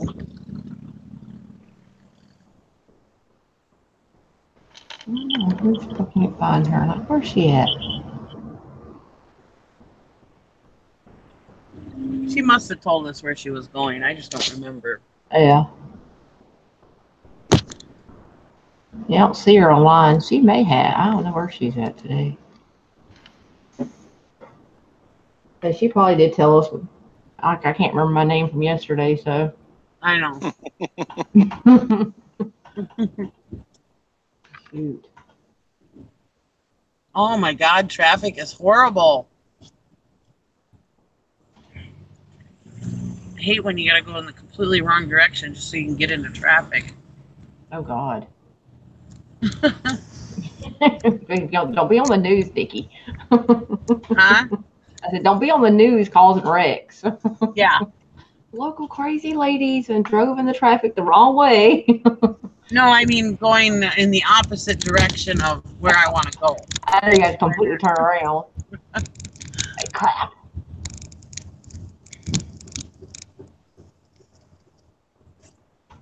I know my husband always tells me because I'm one of the my sister-in-law says, "Oh, you're one of those people." I'm one of those people that will turn out into a turning lane just so Yeah. I can merge into traffic. Yeah. I will too. If it's really busy, Sometimes you have to. It's not dangerous. It's not, if nobody's in the turning lane, Yeah. how is it hurting anybody? Well, every time I do it, my husband's like, that's illegal. How But is you're that above the illegal? law because you're Nikki, right? I was like, yep. Yeah. Don't you know Don't who you you know who are? I am? That's right. Do what I want. You mess with me. Oh, I better not park in that lot. That's a bank. One time I was parked in a lot in my bank that I'm a member, or my credit union that I'm a member of. And I was waiting for the bank to open. So I thought, well, I'll just go sit and wait in the parking lot. The guy came out. He goes, "Can I help you?"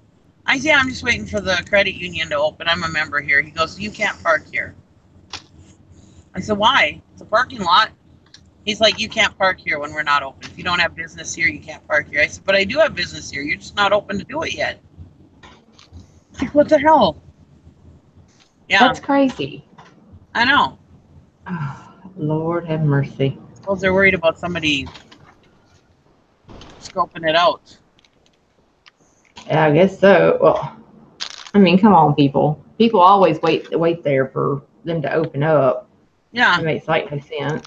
They don't have a and it was parking only lot. like a half hour. And I thought, well, I don't have nothing else. It was early in the morning, nothing else to do. So I just thought, well, I'll just sit here and watch videos or whatever, and wait for the bank to open. Well, nope, I was told I can't sit there. That's insane.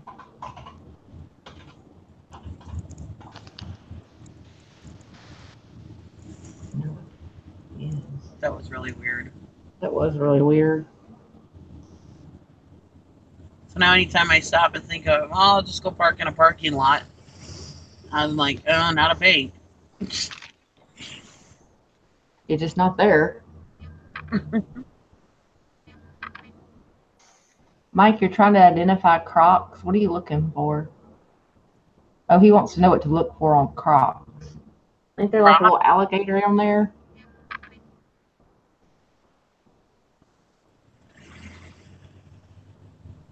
I don't know if does mine have alligators on them? I have a pair of real Crocs. Because I got Mine a are pair. Murray but Ollie Crocs.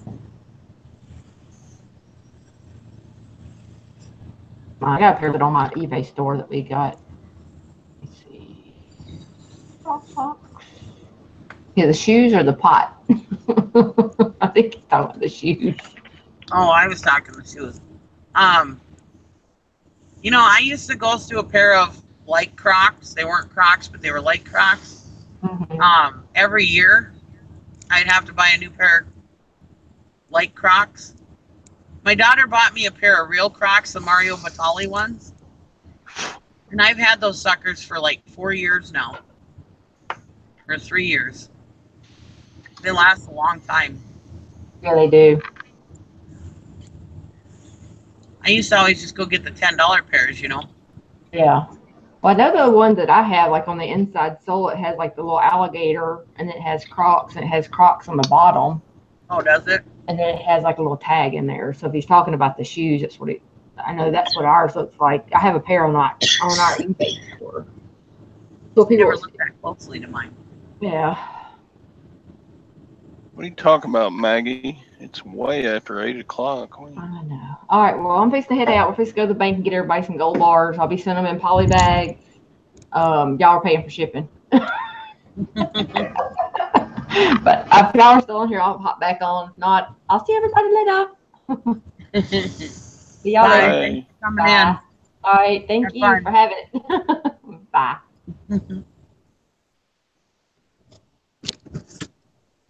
All right. Gosh, I can't remember what Bridget said she was doing today. Mm-hmm.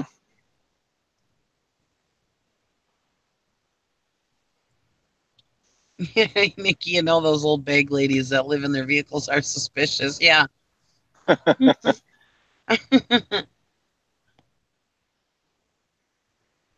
have a real problem with identifying Crocs. You know about Crocs, Nikki? Oh, that's still that. I don't know what to look for on Crocs,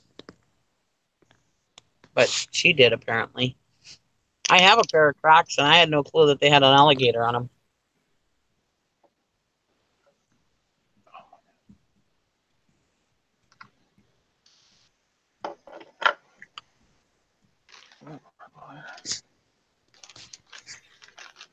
Maggie.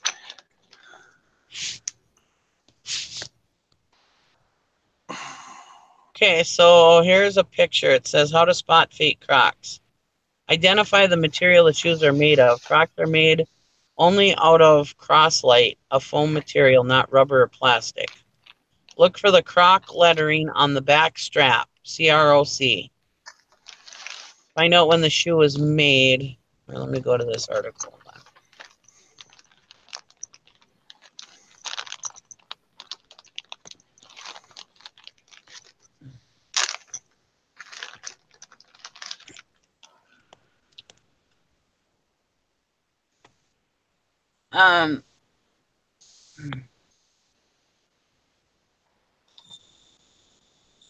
Okay, so identify. Also check where the shoes were manufactured. Crocs are made in the United States, Canada, China, Italy, and Mexico. 2. Oh, I hate when ads come up. Dang it. That was a good article. Hold on, let me try again. Okay, I look for the Croc lettering on the back strap. All Crocs have the word Crocs displayed on this strap in either lowercase or uppercase lettering. The uppercase lettering resembles Greek lettering. Only real Crocs will display the Croc name. Find out when the shoe was made. Crocs have only been in production since 2003. Therefore, any pair of shoes older than that is not authentic. Croc shoes are also odor resistant, so if you are browsing for used pairs and find some that have an odor, you can be sure they are not Crocs. Huh, that's interesting. Step 4, look for one of the three types of Crocs. Or, excuse me, look for one of the 3 types of rivets that appear on Crocs. There are plain black rivets that generally appear on only special lines of Crocs, such as the RX line. These are only used in the inner rivet. Another type of rivet is smooth, with a Croc painted on that can be easily scratched off. The third type is a raised rivet that you can feel. No real pair of Crocs will include rivets with the word Crocs on them. Oh, is that what's on my rivet? Is a picture of a Croc. I know there's a picture of something on my rivet. I don't know what it was. So there you go. That's how you spot fake Crocs. Does that help?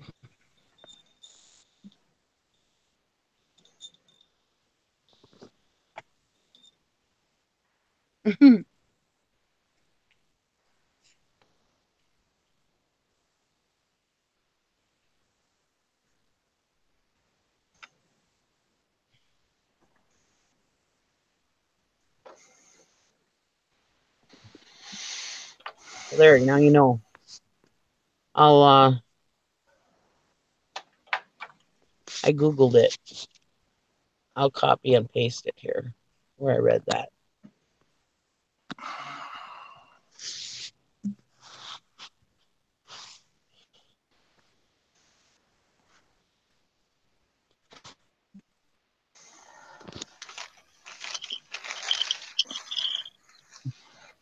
Hi, Amelia Sells. Yeah, I was like, hey, listen up. Here's how you identify it.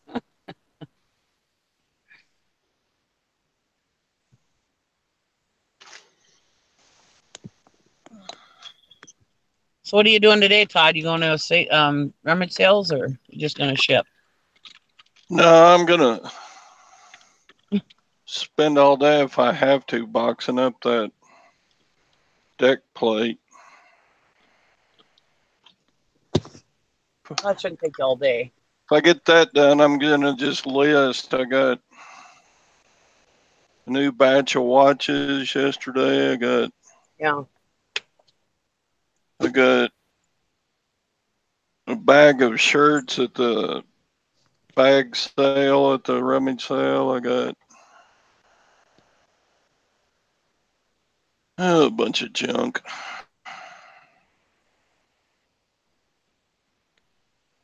Oh, Crocs, as in, oh my God, I'm so embarrassed. I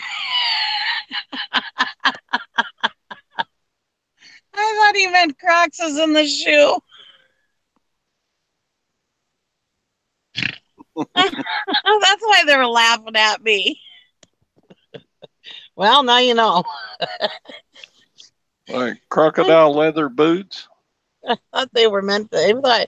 I don't know why, but I thought he meant Crocs as in the shoe. I don't know. Here, me and Kathy are having a whole completely big discussion about Crocs.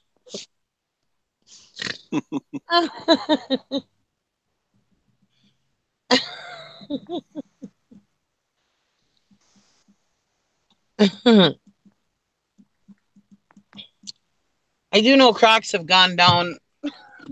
The pots, Crocs, have gone down in money. They're not as worth as much as they used to be, but you can They still still find some good sell ones. quick They though. still sell, yeah.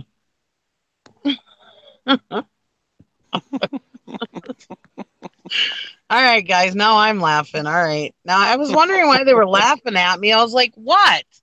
You know, you asked about Crocs. I found him an answer.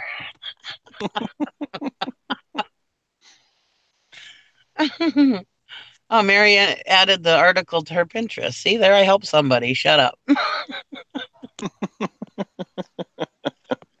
Yeah. He says, so now what about Crocs like pots? I was like, what? Oh, duh. All right.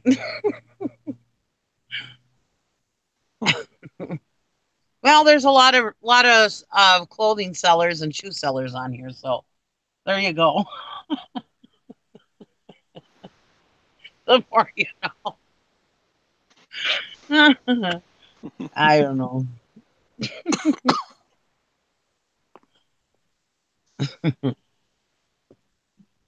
And then I was sitting here actually when he asked it, I was wondering why would he ask me about Crocs?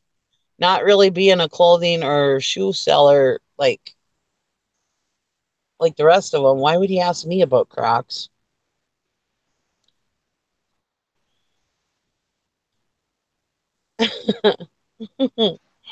Oh boy. You ever watch that movie Cool Hand Luke and the prison warden comes up to Luke and says, "What we have here is a failure to communicate."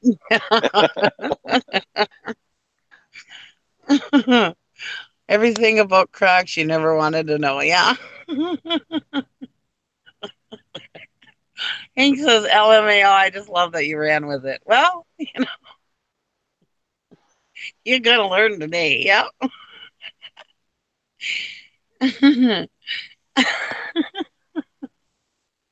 So I know like Red Wing Crocs are good. I can always one day will know everything about all kinds of collectibles and forget how to tie my shoes. Yeah. Well, that's the thing, I've noticed over the last few years. I mean, I used to be able to tell you anything you wanted to know about any kind of glassware, any kind of pottery, any kind of silverware, flatware. dishes, anything. I mean, I had it down, boy. And the last couple of years, I don't know if it's because I just do so much stuff now. I couldn't tell you hardly anything off the top of my head about any of that stuff. I have to look up everything like I'm a new eBay seller again. Um, I don't know if it's my memories going or what. I don't know.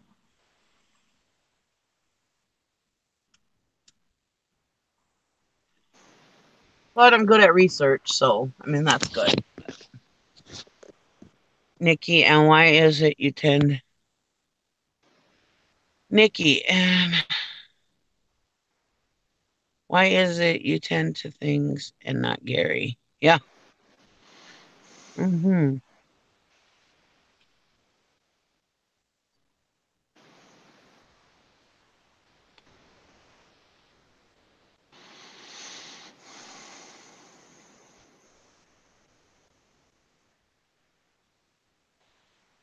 Probably because they're size 4.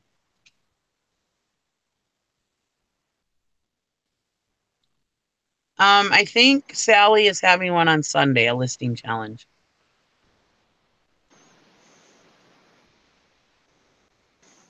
We didn't have one yesterday. I'm not sure why. Or Wednesday, I mean. I'm not sure why we didn't have one on Wednesday. Um,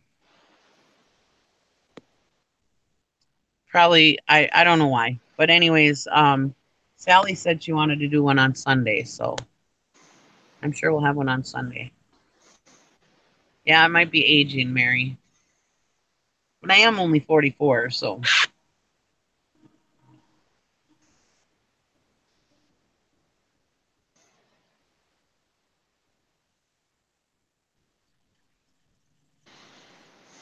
what kind of crock do you have, Mike? Is it a Red Wing or? I just know by at the auctions, I know they don't go for as much as they used to. Um, I used to not even try to buy Crocs because I knew that they would just go so high. Now they're actually down in my price range. I don't even know your Crocs. No, I don't. I knew there was a picture of something on my rivet on my Crocs, but I didn't know what it was. I never looked that close to it.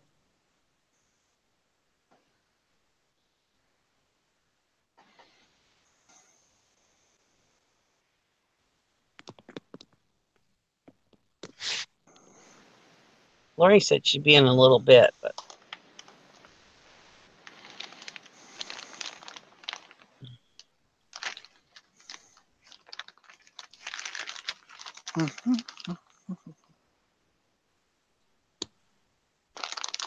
that was so funny.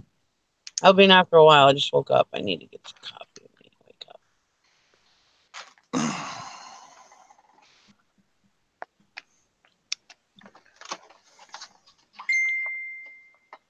I don't know who I just sent the link to. I just sent the link to somebody. I don't remember who.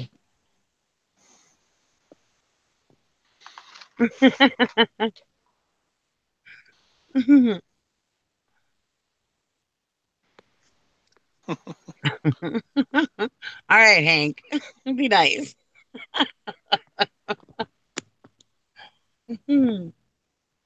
um,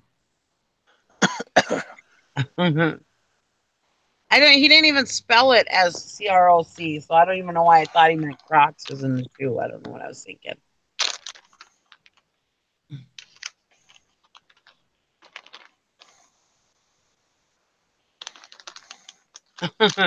Mary says I get another year older on the 8th. I have to count backwards to my birth year now. That's funny.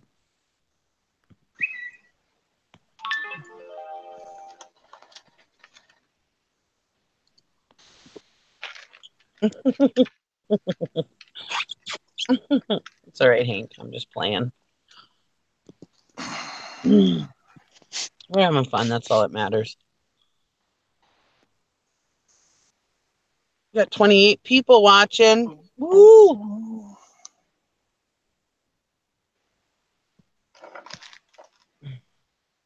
28 people to learn about Crocs.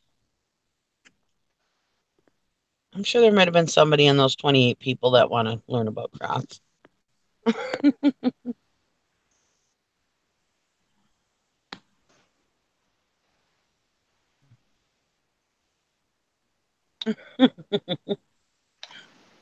Mike says that all shot right past me. And goes laughing too hard.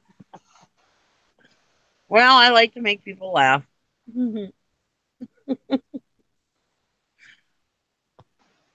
Oh well.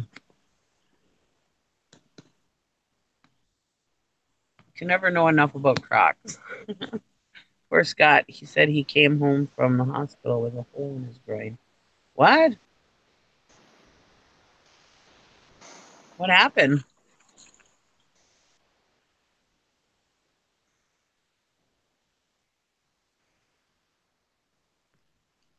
And he's talking about the Crocs like you put cheese in.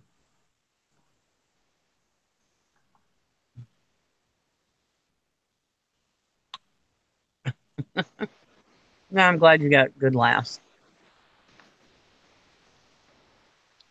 Charles, what happened to Scott? I didn't even see that. I didn't watch him yesterday, so.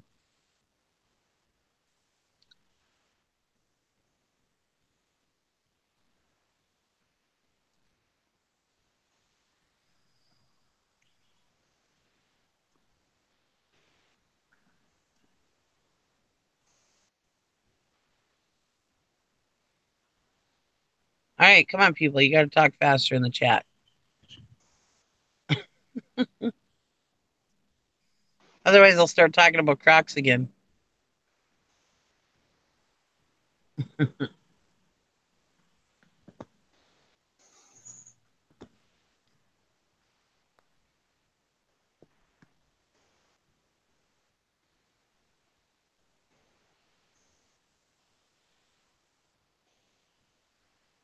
Just got a message about my hunting bows.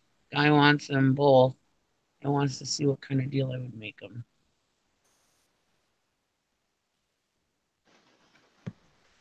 There you go.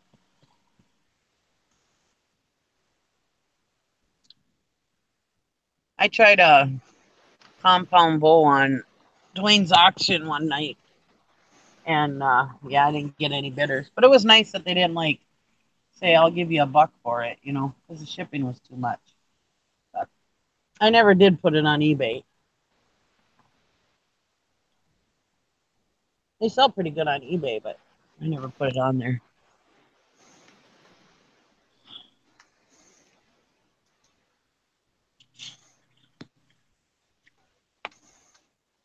Oh, you can't tell the difference. That's why you were asking. Well, um, Red Wing Crocs are probably the ones that are going up to $200. They will buy they will buy Red Wing Crocs even with big cracks down the side of them. Oh, he had a heart cath done. Ooh, that's not good. He's doing all right.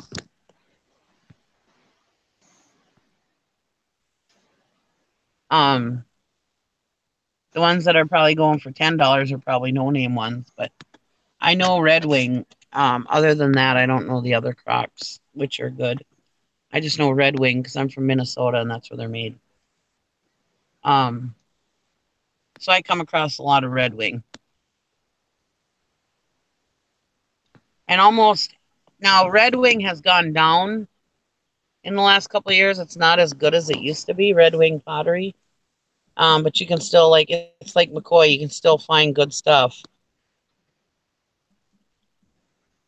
Um,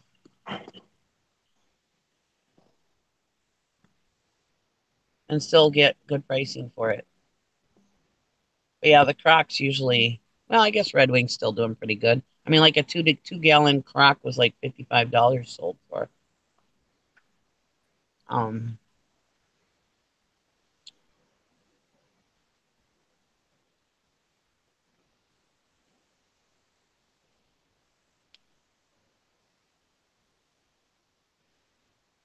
I guess Red Wing pottery's all right. Still, it used to go for a lot more though. Red Wing shoes also go good. They're made in Red Wing, Minnesota, and those also go for good money.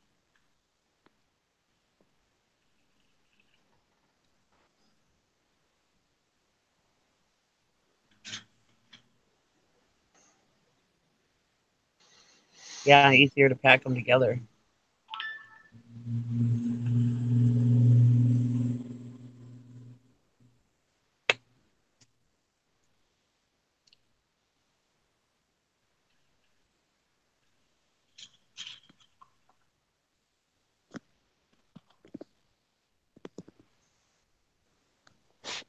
So yeah, definitely definitely look for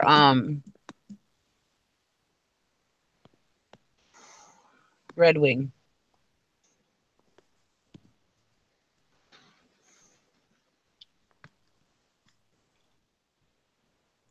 Of course, there's some other ones here. I'm seeing these ones aren't even named and they're selling for good money on eBay.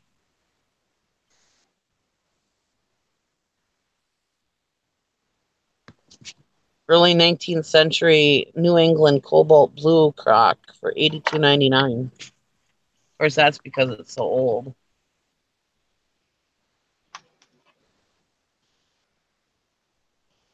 Here's just a decorated antique one. Went for $122. Oh, then it's 19th century. So that's probably why.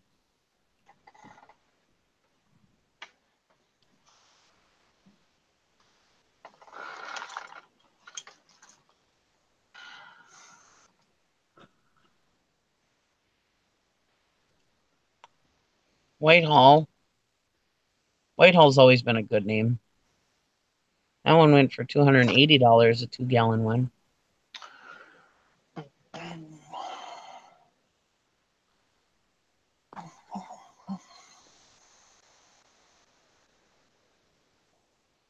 Some of these other ones, though, I don't know.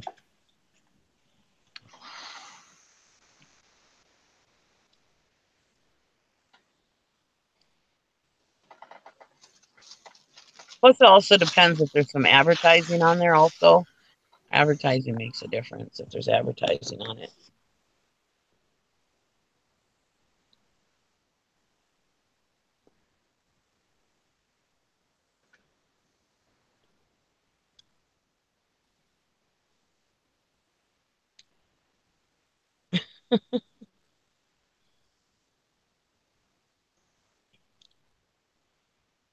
Hank has a crushed velvet cape with a hood.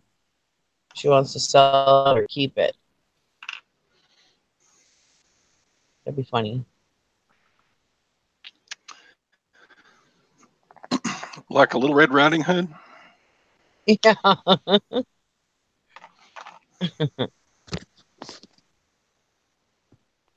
Everything turned out okay with Scott and his calf? Heart calf? I have to go have my heart checked out just to be on the safe side since I'm in my 44th year.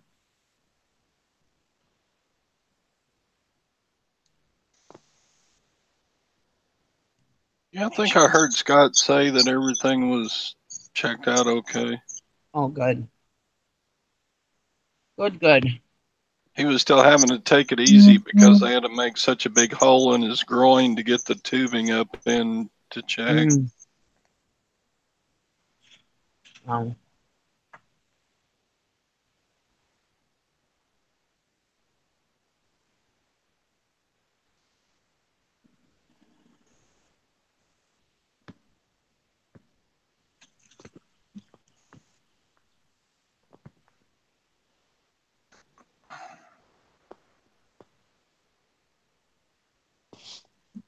Where did everybody go? Nobody wants to come on my show this morning.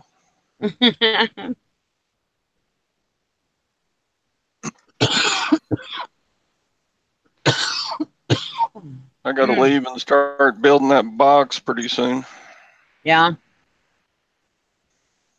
Well, I appreciate you coming on for the time you did. Yeah, I got 2 days shipping on my eBay, and they bought it yesterday. So Yeah. now, if somebody buys something on Thursday, do I have until Monday on 2 day shipping, Yeah. or do I have to have it out Saturday morning? No, it's 2 business days. Oh, okay. So FedEx needs to pick it up by Monday. Yeah.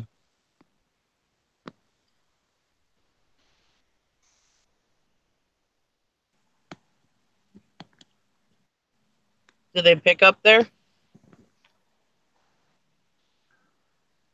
Oh, they'll come right up to your house, won't they? Well, I don't know. I know you've said that you didn't have a FedEx near you, so I wasn't sure. Yeah, I don't. But if the customers can arrange pickup, Yeah. Oh, yeah. They're arranging it. Yeah. of Oh, course, yeah. I thought Monday I is was, Labor Day too. huh? You have till Tuesday because Monday is a holiday. Monday's Labor Day. I could just mark it as shipped, or whatever, since I had customer pickup or whatever. Yeah. I wouldn't mark it as shipped until they send you the label, and I don't mark anything shipped until, well, it marks it shipped when you print the label, but I wouldn't mark it shipped until Oh yeah, they send you the label at until I least. got tracking numbers. Yeah. You have till Tuesday to get the label on it because it's 2 business days. So Yeah. you have today and then Tuesday because Monday's not a business day. Yeah, I Well, forgot Monday was a holiday. Hey, Todd. And it's another sold Thursday, huh? Todd, another thing you can use is go to your seller hub, and then go to that drop down. Go to your seller hub, and then on mine it's to the far left. There's a box that's got selections, and one of them is items to ship, and then also items to ship within 24 hours. So if you click that, that'll tell you what shipments need to go out the day you're working. Like today, if you click that, that'll tell you all your shipments that have to go out today. Well, honestly, his is marked. Didn't you have yours marked as local pickup only? So Right. I don't think he's bound by those rules, really. Oh yeah, no. When I click on it, it just says contact buyer. Oh, okay, yeah, that's kind of a loophole. Yeah, so yeah, for sure that one's got 2 days. That one's got as many days as you want until the buyer starts to complain. Oh, okay. Yeah, they might want that out today, though. They might not want to wait. So the buyer's name is Gotham Set Deck, which I guess Cool. It went to that TV show. Yeah. Gotham Set Decorators. It's like a big plate off. By the way, not a Smash trucks. It's like a hatch plate. It's like cool. that big. Oh, cool. Yeah. We sold a saw, an old antique like power tool saw, and it went to New Zealand to the set of Ash versus the Evil Dead, which I have not tried to watch it to see if I see it yet, but that was kind of cool. It's driven. The blade is driven by a shaft, so I'm assuming it would lend itself to being attached to those arm attachments he's got. So I think that's what they bought it for. Okay, so yeah, there it is. You see it? Yeah. Nice. I don't know why it's made out of solid steel. Why can't I just slap a label on it and have FedEx pick it up like that? You probably could. I mean, they do it with tires. The only thing is, would it scratch up the paint? That's what I said. Well, the paint's not in perfect condition anyway. You know what I would do, Todd? I would just take a large corrugated box, go dumpster dive a large corrugated box, and then just wrap it around it and just wrap tape around it. See, I thought a double box. I don't know, because I thought I've been rejected. I thought it would rip the first box. Yeah, but even if it does, I mean, if his other option is he's not going to box it at all, I guess wrapping it around would be better than no box at all, I guess. Well, I've had FedEx reject a box before because it was so badly packed. I mean, so I wrapped it up. So yeah. You're a good man for admitting that, Todd. Well, no, I was young. I was young. I was young in the business, and I just, wrap something up in a box. It's kind of like one of those Franken boxes that you take to the post office all the time. Yeah. Yeah.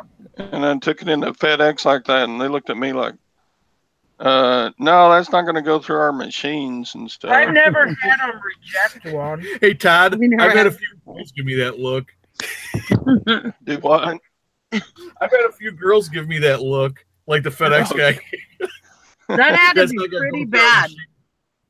That had to be pretty bad because I have never had anything rejected, and I've sent out some pretty bad looking boxes. We had a kitchen sink we sent out that they did it that got damaged, of course, and they dropped it off and they ran it over with a whatever Bobcat or whatever. It had tire tracks across us. They reject our claim, said our packing wasn't good enough. Jim gets on the phone. He is freaking out at him. He's like, I'm not going to use FedEx anymore. And we were using FedEx a lot. We had a lot of big stuff that year. And he got him to put it through. But the thing with FedEx is, if you're $100 and under, it's very easy to get those claims to go through. When you're over $100, they're a lot more sticklery about it. Yeah. Anyway. And it's not FedEx is not insured. FedEx is, they compensate you. So it's not like an insurance claim. It's a claim that comes right out of FedEx's pocket. So when you get over $100, they get real slow to turn over that money. Well, yeah, I think that's smart of FedEx, because why would they want to pay an insurer when they can do self-insurance? Yeah, insure themselves. They're such a big company, they could ship a $10,000 item and just go, oh well. Everything FedEx is self-insured, including their workman's comp and everything. That's why I didn't have any problems in my workman's comp when they were paying me, because they're self-insured. You didn't have to deal with. It wasn't until they told me that I couldn't drive anymore that I had to get an attorney, because then they had to transfer it over to a workman's comp company. And that's when I had problems. I didn't have any problems up until then. Well, they were real jerks about this sink claim we had. I mean, Jim got it to go through eventually, but I mean, usually I don't have Jim like yelling on the phone at people. Yeah. And that day he was yelling on the phone at people. Well, I tried to put the girl on the other line, on the other end of the line, understanding. I'm like, can you imagine being the delivery person, having to walk this up to the door and say, this is what our company brought you. This box, that there was one corner that, for whatever coincidence, the one corner that had the shipping label was still attached. I mean, 80% of the box was gone. And this is a steel sink that's ceramic coated. So you can imagine what steel... it's an enamel sink. So enamel sink that's not cast iron, it's steel, so it is flexible, so you can bend it to break the porcelain. You can chip it. I mean, this thing looked like crap. I mean, it was in very bad condition once the box and all the styrofoam and stuff was gone. I mean, this thing was bouncing around, and it had the remaining piece of cardboard. When you looked at the picture close, you could actually see tire tracks across it. I told the girl, I said, how do you think that delivery person, thank God the people weren't home, so he could just drop, or he or she could just drop it off and walk away and not have to face the person who had ordered this thing, which it was very important to them. This means nothing to you, but it was very important to them that they get it in good condition.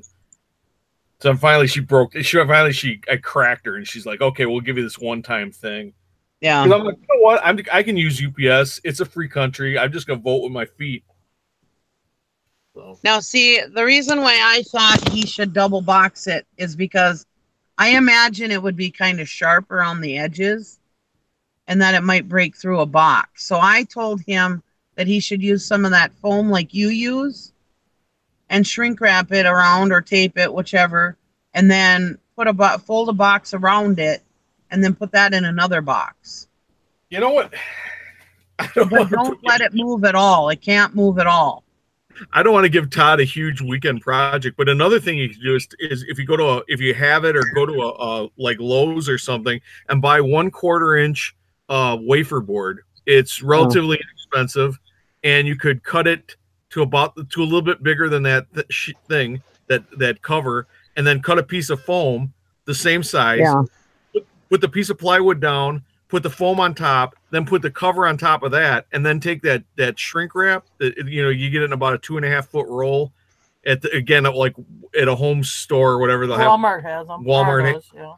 And then wrap it tight with that. Use that pallet, that 2.5 foot wide pallet wrap. The pallet wrap it tight to that styrofoam and piece of wood, and then wrap it in cardboard, and then it wouldn't be going anywhere. Because then it won't slide. Yeah, and the edges instead of the metal edges hitting the edge of the box, it would be the edges of the plywood and styrofoam. Yeah, I Oh my God, I think it would be just. You got to get the man size shrink wrap. It comes on a roll. It's like 2.5 feet long. It said, "What are you going to do with that little thing? Wave your fairy wand." It's like a little fairy wand you wave around. It looks like you got a little acorn sprouting out there. A little baby shrink wrap. All right, get the man shrink wrap. 5-6 inches. What are you talking about? You need the 2 foot piece. That's the only. That's pretty wide. Like 2 and a 2.5 foot tube. You need the Dirk Diggler shrink wrap. I think just wrapping it in the cardboard and then putting it in the cardboard again. I think that would just be good enough. As long as it's not moving around in there. I think as long as it's tight, that's the biggest thing. I promise it's not going to get hurt. It might get a little scratch. Well, no, I'm not worried about it getting hurt. I'm worried about it breaking through the box because it's 60 pounds, didn't you say? So a cardboard box, crazy. I'm worried about it not holding up for the 60-pound thing that you're going to put in that cardboard box. That's why I'm saying that you want to double box it because cardboard boxes aren't made for 60-pound metal things. It's already at 60 pounds. That's what I'm worried about. And Todd, the other thing I would do is print up 2 labels and tape the second label right to that hatch lid. Yeah. So in case something did happen to the box, at least you'd still have an address label on the item. Yeah, that's what I said, to put it on the inside box. But yeah. Good advice, Jim. One on the inside, so if it gets ripped apart, at least they got a label to go by. Well, Todd, I think you're overthinking. It's not going to be that bad if you just wrap it in cardboard. I did say to use that foam that Jim uses, but even if you didn't do that, even if you just wrapped it in cardboard and then put it again in another cardboard box, I think it'll be just fine. Yeah, I got a bunch of chunks of styrofoam too I can cram down in. There you go. The biggest thing is to keep it tight. Make sure it's not moving around at all. You should watch. There's this tuber that did these videos on how to create like cast iron heavy stuff. You should watch his video and maybe get some ideas. Yeah, but he can't do it if it's already 60 pounds. The box will weigh too much. Yeah, the crate is that's true. Yeah, you were right when you said that. Yeah.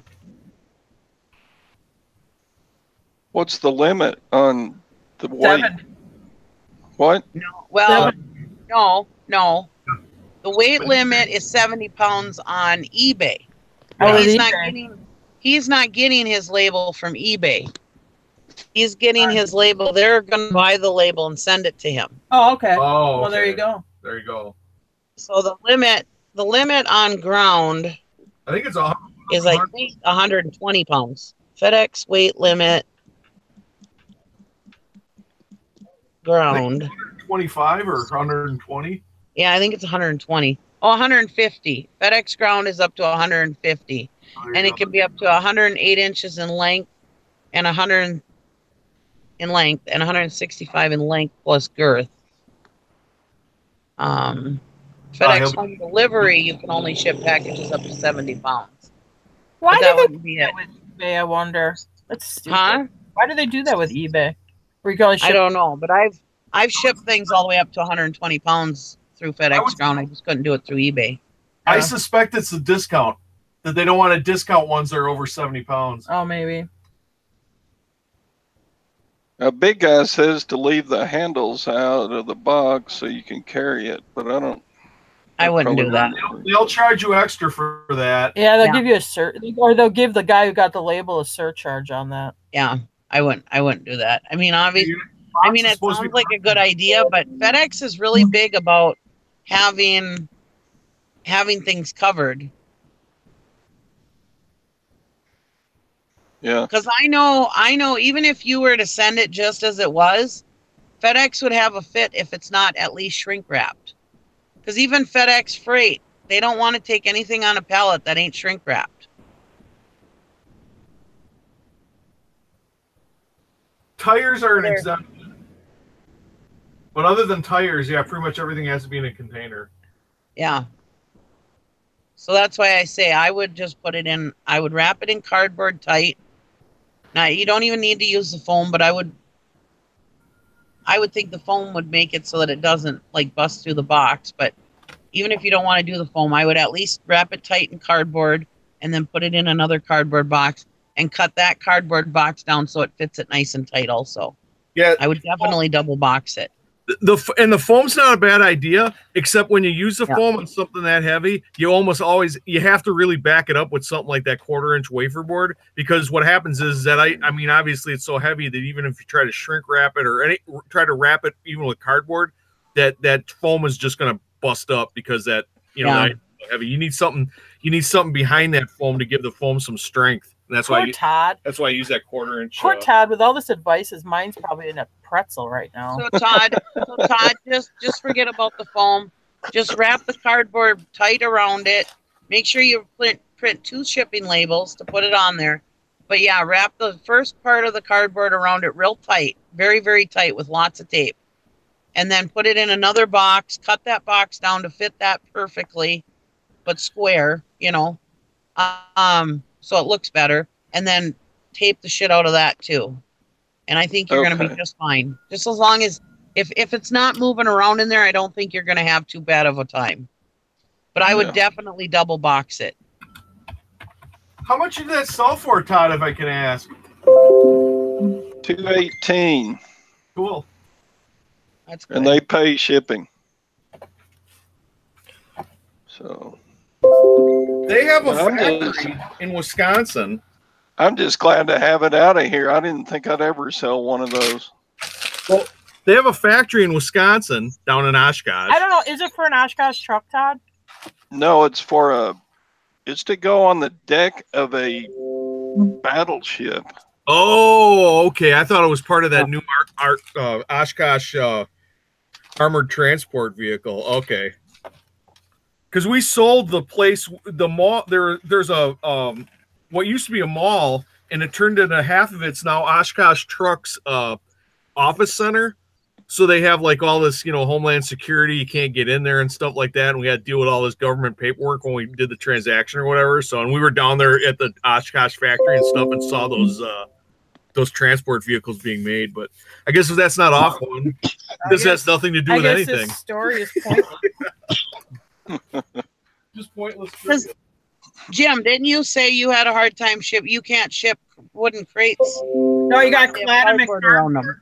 You got to clad them in cardboard. There's a surcharge if it's wood. It's $12 extra. Yeah, if there's any wood. But here's the problem. I'll pay the $12 extra, but I'm going to tell you this little shipping tip here.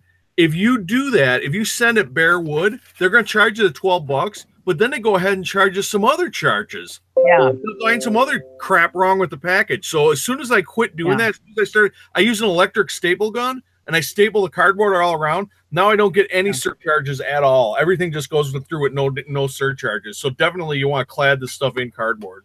Yes. Because that's why I'm saying not to just stick a label to it, because you don't want them to get.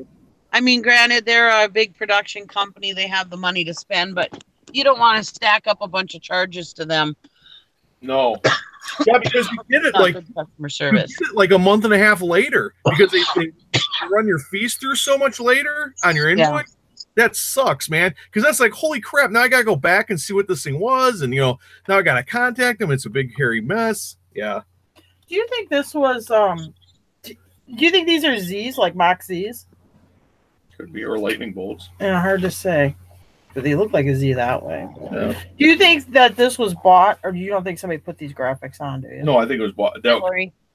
All right. the stuff back, I'm not sure, but No. I said hi, Lori. Hi. Hi, Lori. Oh, Lori's here. Yeah, I'm awake. And She's been here for 15 minutes, but Jim just wouldn't I shut know, up. but everybody. Well, we've been talking about that Yeah, box. That's cool. it's I just really think. Can you get their? Can you get them to send you their autographs and stuff? oh yeah. We had one go to CSI New Orleans. It was a stupid model airplane. And we did ask what episode it was going to be in, and they told us it's some drone on in a kid's room or whatever, and I've never watched it. And I'm going to be watching the series because I watch it faithfully, the Gotham. Oh. That'll be one of those villains that's going to be coming out of that hatch. I guarantee it. Yeah. Well, did you see how many bolts are on the top of that hatch? Yeah. The bottom part is meant to be welded onto the deck of a ship, and then you have to unbolt like 24 huge bolts to take the lid off. Oh. I bet they're going to blow it or something. They're going to do something with it. I'm like, I know where that come from. You might have to just watch the show just to see. Yeah. I swag Maven. I didn't catch nothing yesterday, but I had fun. No, you had that video of your nephew with that huge catfish. Yeah, I didn't catch anything, but he did. He caught that one. You caught a bunch of turkey vultures. Yeah, all my friends. And then I didn't get a picture, but I was sitting there. All of a sudden, they all raised their wings around me. And my nephew's like, "What are you, their goddess or something?" I mean, there must have been 30 of them. They're all going, "Ooh." Laurie, the vulture talker. I was like, you guys get out of here. They were trying to get my bait. I had some skipjack, and they were trying to get it. I was like, get out of here. Dances with vultures. Yeah. Oh, we had fun, though. Well, there's rolls underneath that Disney stuff.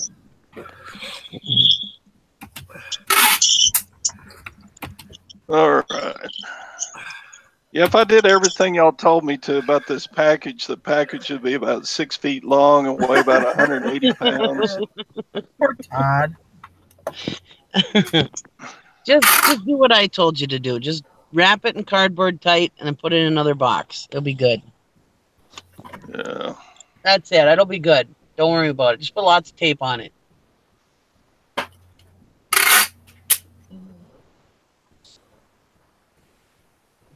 Because I shipped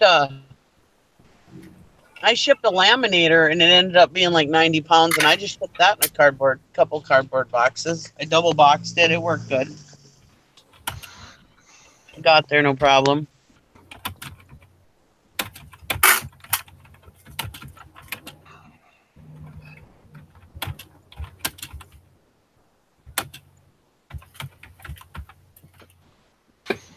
Sherry said she didn't hit the big time yet. I only had a cup. I only had some cups go to a Netflix show, Tales of the City. Well, that's cool. Yeah, I don't. we had a backpack go to Pixar. Yeah, we had a backpack go to Who the hell knows what Pixar. that one is? The Ash versus Evil Dead one was cool because we liked that show, but we haven't watched it for a while. And then we had the one go to CSI New Orleans. And then we've sold stuff to other prop companies. I know that. But that doesn't... I mean, it could be in TV stuff, but I also know those prop companies... Stranger Things. Oh, I love that show. Oh, yeah, the tab can. What was it? Yeah, we sold the tab can to Stranger Things. Oh, really? Yep. I absolutely love that show. It was an $8 can. It was an $8 steel tab can, and they had it overnight. It cost like $56 to overnight. Which they were probably planning on using it for that week's production. I bet you. They needed it. Yeah, it was like one. You need it by one like scene. Yep. But here's the thing, though. I lost money on it because they sent me the money to pay for the postage, but I didn't add on what eBay was going to charge me with their 10% adding on to that. So by the time I was done, I actually lost money, but it was worth it. I'm like, oh, that's cool that it went to a TV show. I sold a book to Mike Rowe. I like him too. He's cool. He's into old TVs, and this was an old TV book. I sold it to him. And then I've sold things to other prop companies, but never knew where they were going. I did sell a turkey baster to a prop company that does. They're the prop company for medical TV shows. So I'm not sure what they were using the turkey baster for. No. I watch Grey's Anatomy to see if there's a turkey baster on there. But Oh boy. Yeah, draining somebody's colon with your turkey baster. yeah. So when I get the next message from the Gotham people, should I say, is this the Riddler or the Joker or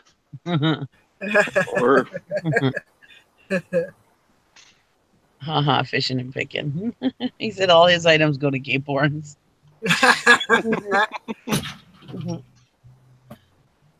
We sent a Well, glitter helmet, one of those not like 1970s glitter snowmobile helmets, to a place in California that does adult photographic layouts.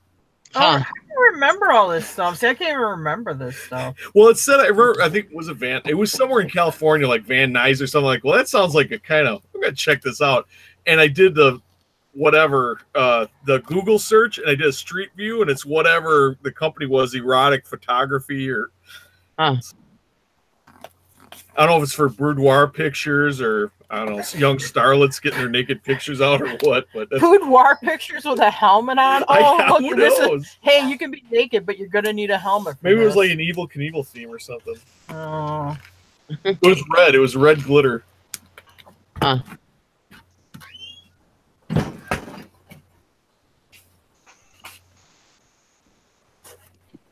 Oh no, I take it back. It was not California. It was New York. New York City. And I don't know, something about the name of the outfit or whatever just made. I'm like, I'm gonna Google search this. I pulled a Dusty, and I checked it out. Got the street view, and I'm like, uh-oh, no windows. Yeah, the hatch is going to New York. Oh really? I only did that once. Checked out somebody's address. And it was because I sold a coffee mug for $50. And I was like, who buys coffee mugs for $50? And so I kind of Googled her address and I was like, yep, that's who would buy a coffee mug for $50. She lives on I think it's like Puget Sound or something. Is that Washington? I think so. Yeah. Anyways, it was in Washington. It's one of those islands or whatever. And she's got like a multi-million-dollar house. I was like, yeah. That's somebody that would buy a $50 coffee mug. I had a lady. I did the same thing. I'm like, I saw the lady's address and I recognized it because it wasn't far from the building we lived in when I was a little kid. And I'm like, wow, this lady's she's right on the lakeshore. So I went down Chicago. I Googled it. I street viewed it, and she was right on the shore. The Ambassador is off on State Street, but this lady's right on Lakeshore Drive. And I'm like, wow, this is the high rent district. But what she's buying is one of these Sony Dream machines that doesn't have a battery cover.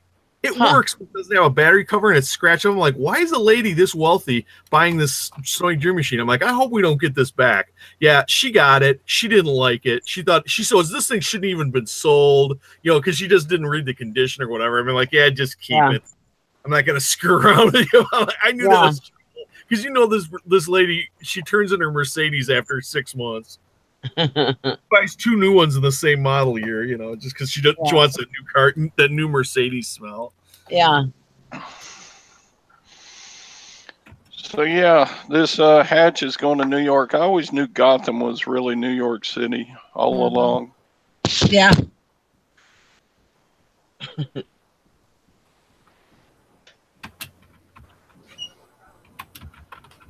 That's where all the crazies are. That's why. It's an awesome show. New York just has that look to it, though.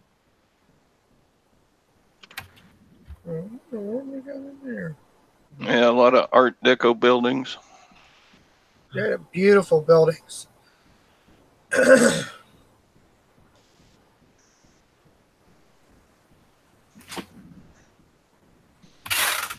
All right. Well, I better go build a box. All right, have fun, Todd. It's not going to be that hard, Todd. You got all weekend.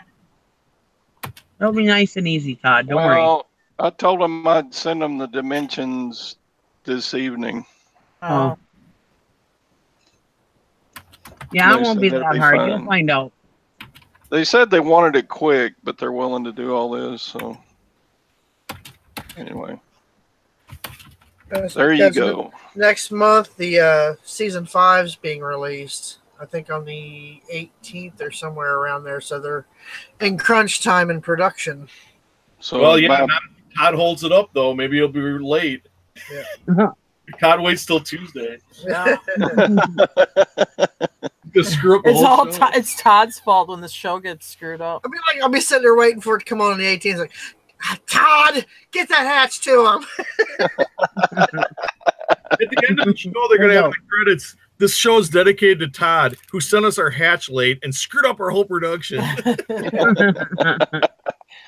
Yeah, I wonder if my store name will roll on their credits. Yeah, I'm sure.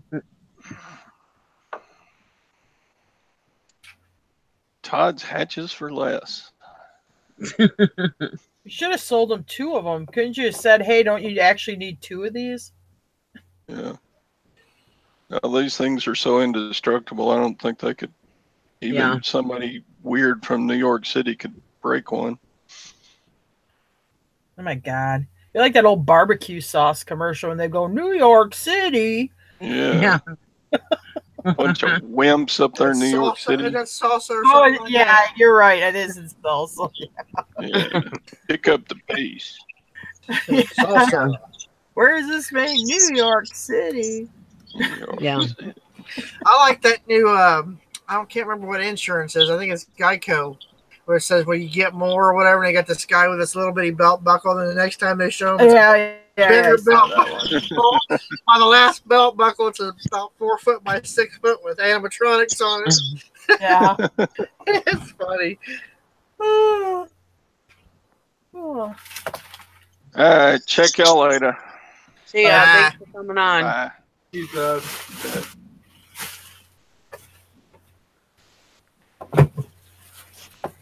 Where's Bridget? I don't know.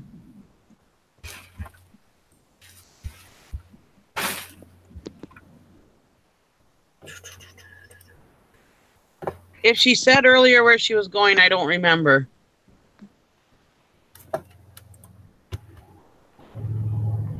Oh,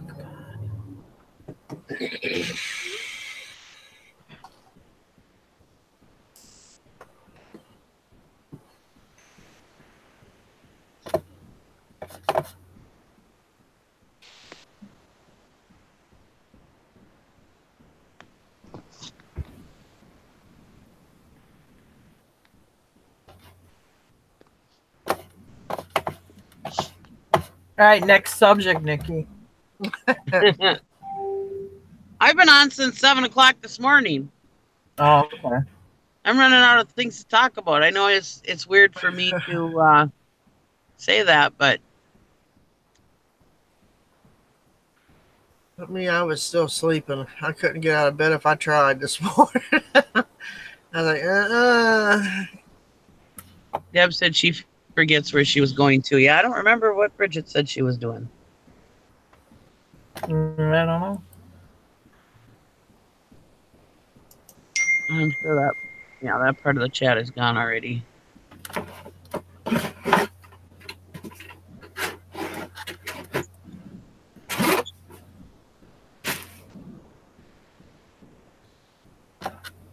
Yeah, I can't remember. Huh. Anyways. She's not here.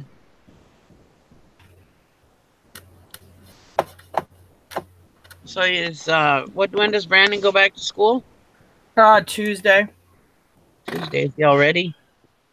Yeah, I guess so. Well, like we had the open house on Wednesday, so now he's in school mode, and we started football last week, so he's back, hanging out with, kids he goes to school with and stuff, so Yeah. he's getting back in the mode. At first, he was like, I don't know, I want summer to be over, but then once he started hanging around with his friends, now he's ready to go. Yeah. Yeah. He's like, yeah, I'm ready. We go to do this open house thing where you go find your classroom where your locker is, blah, blah, blah, meet your teacher. Anyway, they have in the cafeteria set up with all these clubs you can go in. Well, we're like doing his enrollment on the computer in this computer lab, and he's over there trying to like sign up for every freaking little thing there is to sign up for. I'm like, you cannot do this because you're in football. It's like the same time. You have to pick and choose. Yeah. Anyway. Football takes a lot of time. Yeah, but it's a real short season here. It started last week.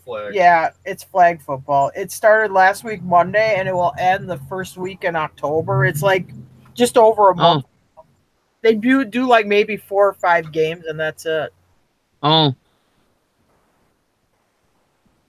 Getting them ready for the real thing, huh?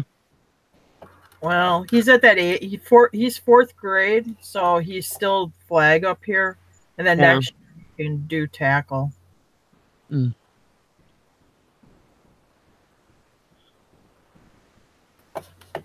He's really into it, though. He does like it. I will say that. So, at least he's having a good time.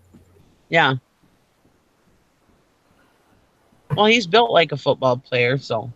Yeah, he'd be a good lineman. Or he's a good lineman. I mean, because he's bigger than a lot of the other kids. So a lot. I mean, I think like last year, the last game of the season, he got like 4 sacks. Just flag football. But I was like, wow, you're actually doing. They were actually double teaming him, so he wouldn't get through their line anyway. That's kind of fun. And he's real funny because like he'll like let's say when he sacks the quarterback. Well, you don't like tackle them; you pull their flag off. So then he goes and looks at me and he holds the flag in the air, like, "Haha, I got it." And I'm like, "All right, you gotta tone it down a little, kid." Wants his mommy to be proud. Wants to make sure mom and dad saw him. Well, the other kids all hate him because he's waving their flag around up in the air. Yeah, so they probably make it. They probably say that it's bad sportsmanship, I suppose. Yeah, I tell him to tone it down. Taunting. Yeah. That's what they would get the Bengals for, be taunting. Everybody gets so hurt about everything, you know. I know they don't let them play like they used to. It's just let them go. Let them have fun. Yeah. Well, that's like, you know, a lot of you can't spike the ball anymore at the end zone. I know. That's ridiculous. They can't do their little dances and celebrate. Yeah, they can't celebrate, but they don't have to stand up for the national anthem. I mean, right. That pisses me. Exactly. If a team won't stand up, I quit watching them. I quit watching. Yeah. I did, honestly. I pretty much did too. I mean, it's just like. Yeah. Well, they don't really use it, and I don't think they show too much on the television network of the national anthem. But tell you the truth, I was like, you know what? I'll go and watch my kid play football, and they all stand for the national anthem and everything. I just don't even care. And I mean, I used to watch a lot of football. Yeah. I don't really have the time for it either anymore. Seems like I always got stuff to do. Well, you get to a certain age, and you're just like, my husband always watches football. And it bugs him that they don't stand, but he still watches it because, I mean, he loves football.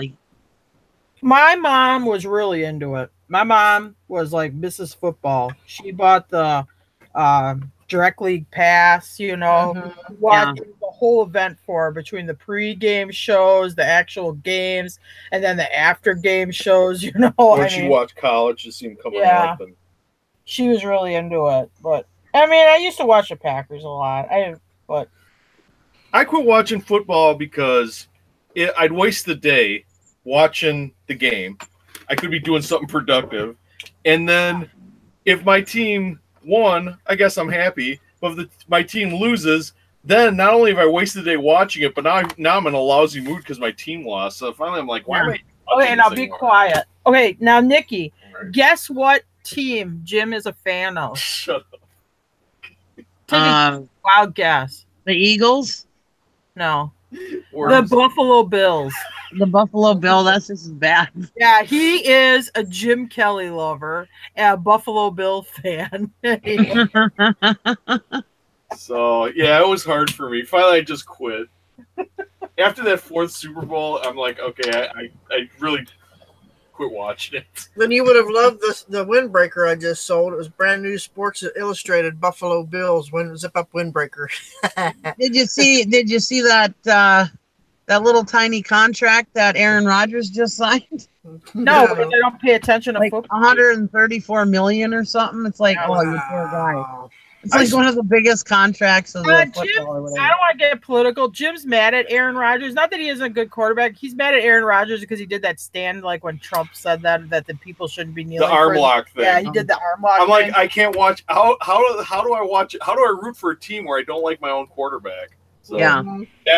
The Packers I do not watch. Yeah, I'm just done watching. What did he do? What was the arm block for? Crap. They locked arms when they got mad that the president said that they should be fired if they don't stand for the national anthem. Oh. They should be. It's in the contract that they're supposed to stand during the national anthem. And to me, that's a breach if they kneel. So then they As got public, mad because as public figures, they should have to. They should be held accountable if they don't. At least make them set the bench for X amount of games so they're losing money. Yeah. Of course, then when they do stand, it's only because they don't want to lose money, but still. Yeah, I mean, because how many beginning of football games, they'll honor military personnel and stuff like that. I mean, I don't know. Yeah, it's pretty I shitty. figure, like we live in the USA, which is the greatest country on earth. I might be biased, but the other thing is, you're not going to go and live in, Iraq and say, "Oh, I choose not to stand for the national anthem. I'll just kneel." Yeah. Your head will be rolling down the sidewalk. Yeah, you'll be stoned to death. Yeah. And they also don't get paid that well for their. I don't even know if they're professional sports people really get paid much of anything. But anyway, You get to keep your head. I could see. I don't agree with it. First of all. But I could see that the first game when they did it or whatever and everybody knelt and whatever, I can see that, doing a protest, whatever.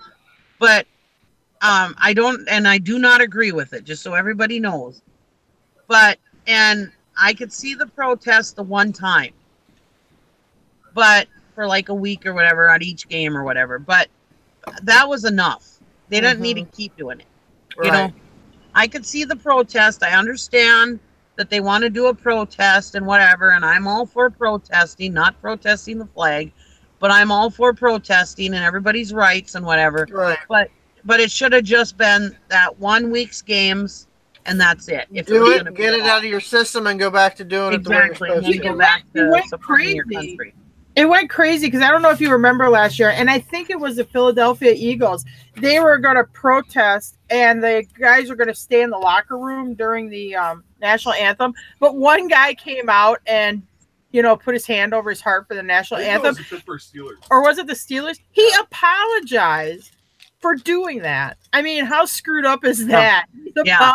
So you have the right to say, okay, I'm going to protest the national anthem. That's cool. But the other person should have the right, if they want to stand up for the national anthem, they should be able to do it without having to apologize on He had TV apologized. for He doing let down his teammates by not standing with him or whatever. Yeah. I mean, that was a little ridiculous. Everybody, I think it was Pittsburgh. I guess. I thought. It's all ridiculous to me, but like I said, I mean, everybody's got a right to protest, whatever, but it should have just been right at that time. It shouldn't still be going on. Right. Yeah, I don't know if the NFL will ever recover.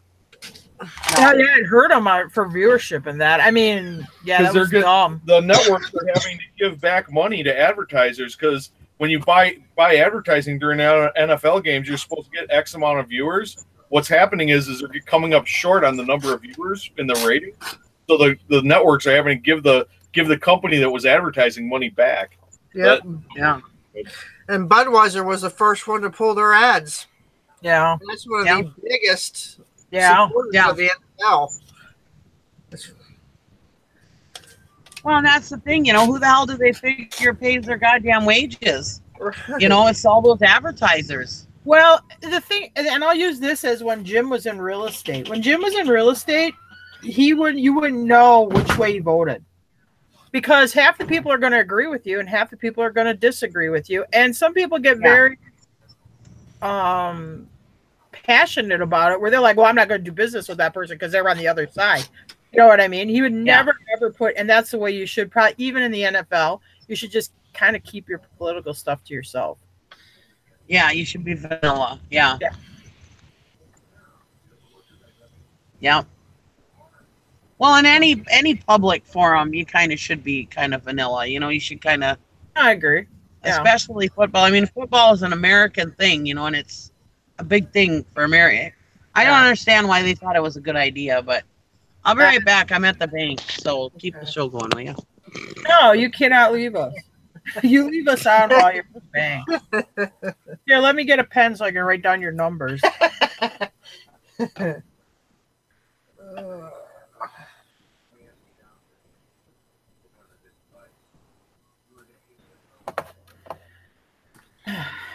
Anyway, so now I just watch Brandon play football, and they stand for the national anthem and everything. And I prefer to watch college and high school anyway, and Pee Wee, because they play it for the love of the game.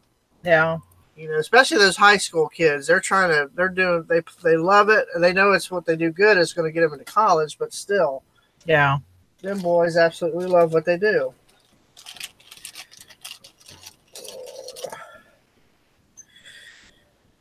We had a local boy. We have a really bad football program up here, but he made it into University of Wisconsin-Madison, and now he got, I think he'll play this year. I think he was drafted. He's going to be an Arizona Cardinal, I think. Oh, cool. It was a little local boy actually made it into the pros up here. We have a very strong hockey program, and it makes the football program really suffer.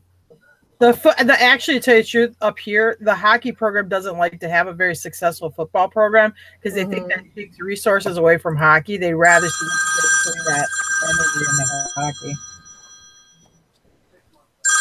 Oh, come on. I don't know who. You're getting phone calls from local phone numbers. I don't even know who the hell they are. And they never leave a voicemail. Probably telemarketers. Probably. They're using cell phones now to make you think it's somebody you know. No. If they don't leave a voicemail, it must not be too important. Yeah. You must not want me too bad. Yeah. Well, I think you get on these like call banks where they're calling like, let's say, 10 numbers, and then they just call to whoever one picks up. You know what I mean? Well, that and my son's really bad at putting my phone number down on job applications. Says, you have your own damn phone. Put your number down. Oh, boy. Oh, he drives me crazy. I don't know how long I'll have this phone. I might not be able to pay the bill next month. Okay. Get a job. Yeah. You're the responsible one. You make sure your phone bill's paid. Yeah.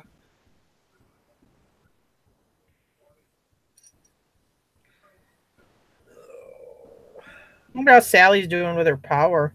I don't know. Oh, no, she said there was a bad storm and they thought they were going to be out of power until today. Well, hopefully they get it back on. I hope we don't get any of that mess. Yeah, that sucks. Which I think is pretty much dissipated, but... There's nothing worse than having no power for days on end. I know. We went had to go 2 days.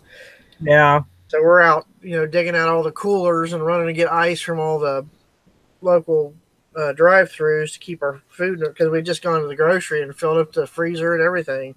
We had a real bad one in July, like years back, and then they were giving away free dry ice at the grocery stores and stuff, so that you try to keep your food good. Ours was when Ike came through. We got a lot of damage from that hurricane.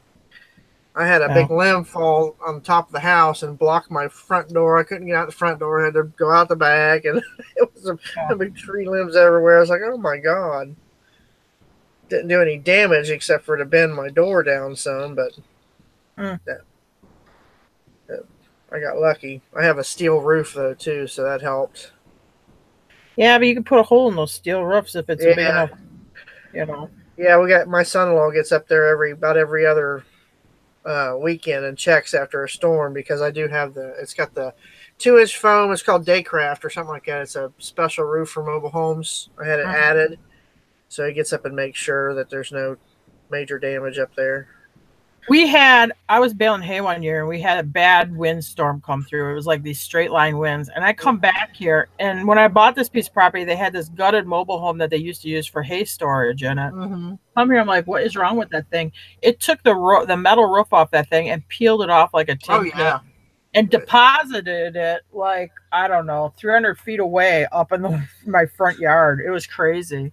We had back in '74, we had the tornado that hit Xenia, Ohio, come through here, and it was massive, but it didn't touch not one of these trailers.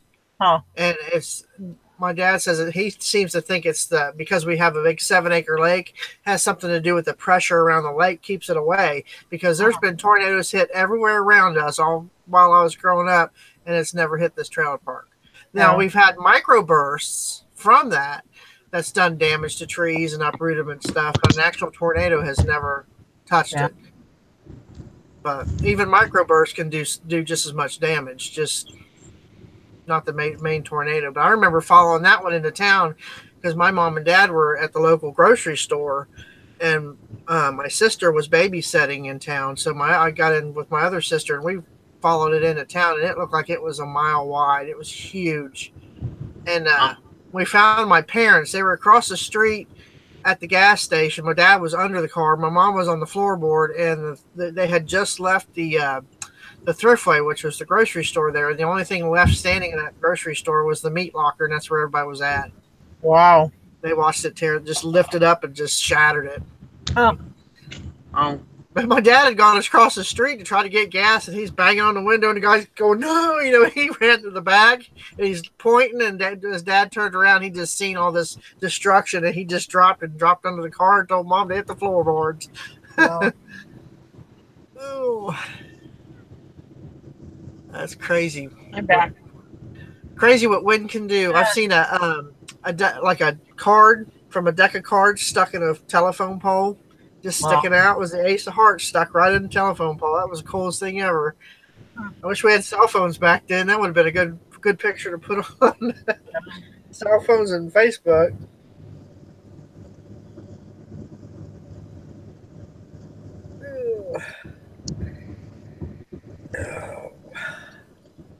Yeah, we talked about everything this morning. We even talked about the Rockstar Flipper and Nicole State thing. And how was that video? I missed that. What happened? About everybody. I haven't watched it yet. I missed it. He did a video on why Nicole State shouldn't be allowed on social media, was it, or on YouTube?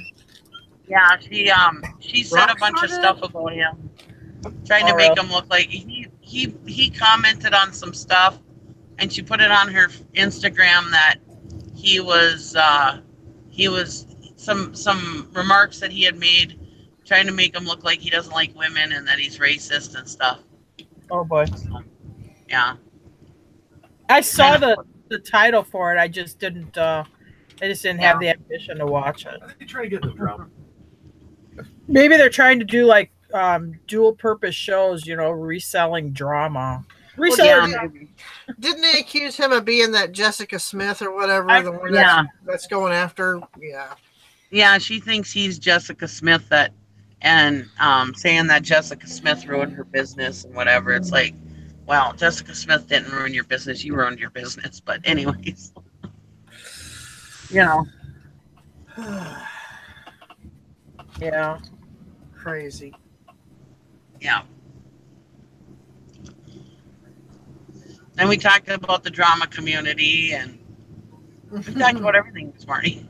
I haven't been watching drama for really too much. I'll go in streaks. I'll watch it some, and then I kind of fall away from it, and then I'll go back to it. Yeah. I haven't watched any of it, so.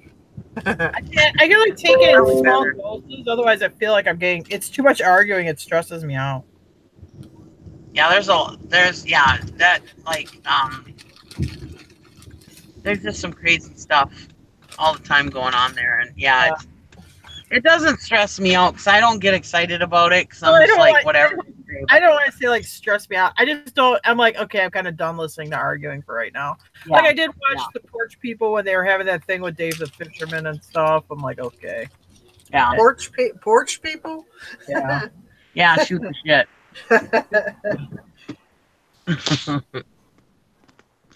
Yeah, that's what they're called, the porch. They're called the porch. It's the porch Yeah. nation. Porch nation. Right back again. Go pee.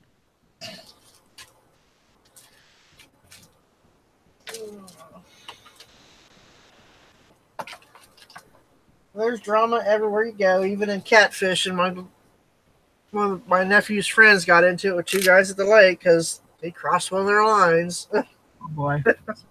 And he's a little guy. He's like a chihuahua with a pit bull attitude. Complex. He had to get just like he's like because they were what it was is nobody was catching anything. All of a sudden, my nephew caught one, and then Chucky caught one, which is the little guy. Well, he cast his pole back out where it was. Well, the guy on the other side of the buoy said, "You can't cast that there." Chucky's like, "I've been casting there all effing day, MFer, you know." Oh God. And the guy's like, "Well, you can't do it now. If you catch another fish, it won't count." And he says, "If I catch a fish, that's going to count if it meets the weight." You know? Then the guy comes. Like a contest? Yeah, well, yeah, it's a pay lake. So Oh. we were trying to get the winner. If whoever caught one that weighed more than 27 pounds, 4 ounces, or 6 ounces, got 2 free passes. And if you caught one that was more than 54 pounds, you won $100.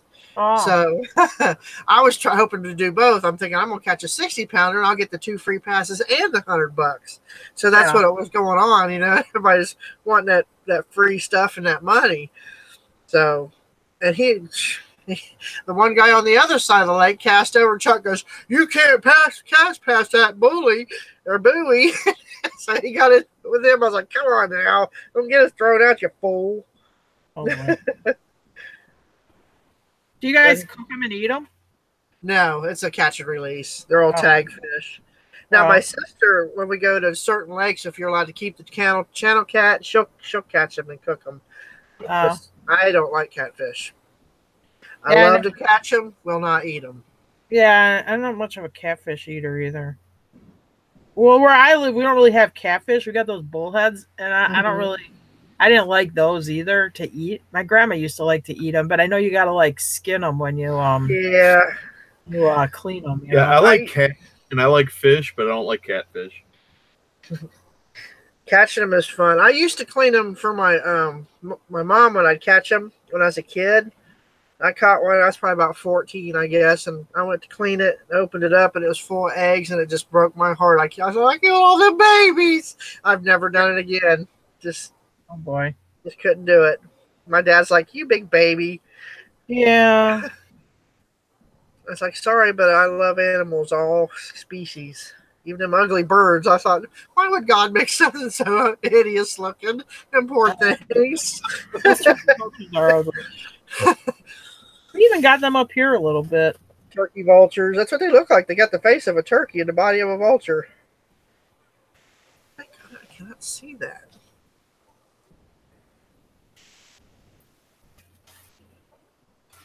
Yeah, you're a napier.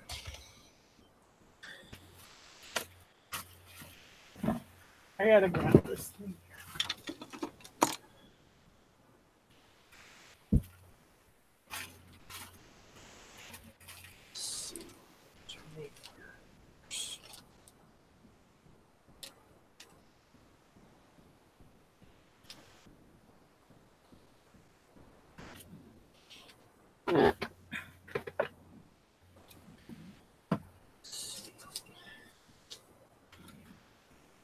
Yeah, I eat hamburgers, but I could never be a farmer because every cow I had would die of old age. Yeah, me too.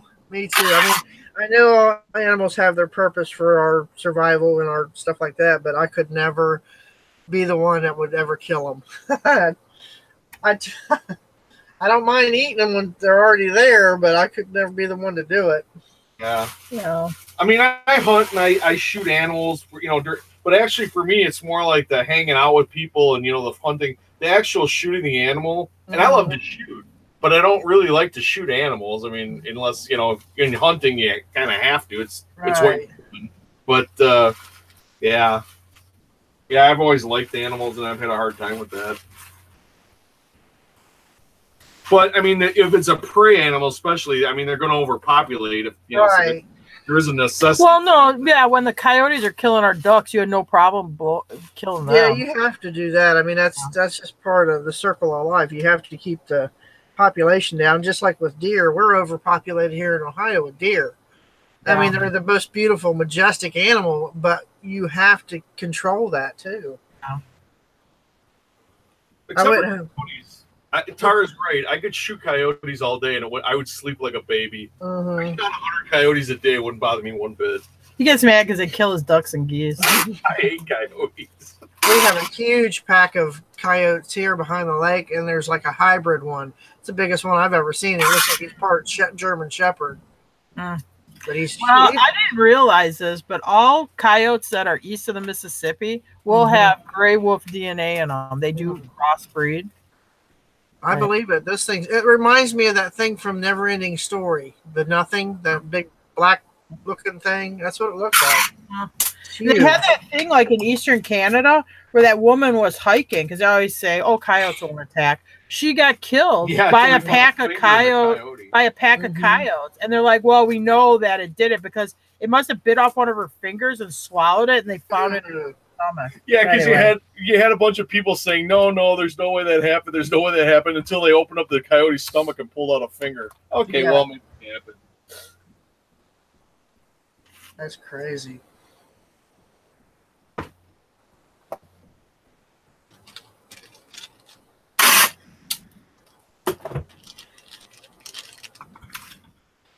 I'm seeing earrings and necklaces in my sleep. I've got so much jewelry to go through. Oh boy.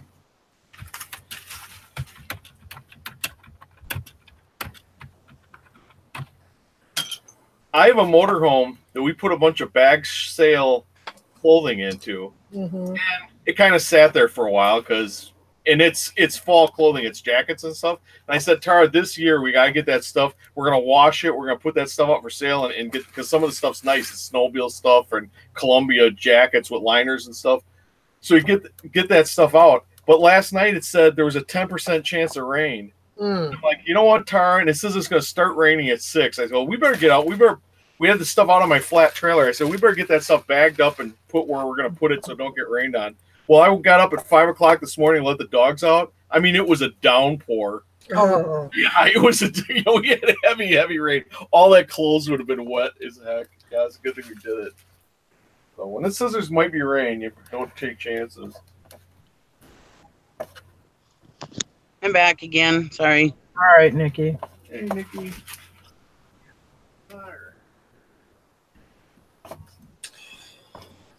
Man, I was disappointed in that Fire Mountain Gemstone catalog I got. I got the newest one. And the first one I had was like real thick. This one's like, eh.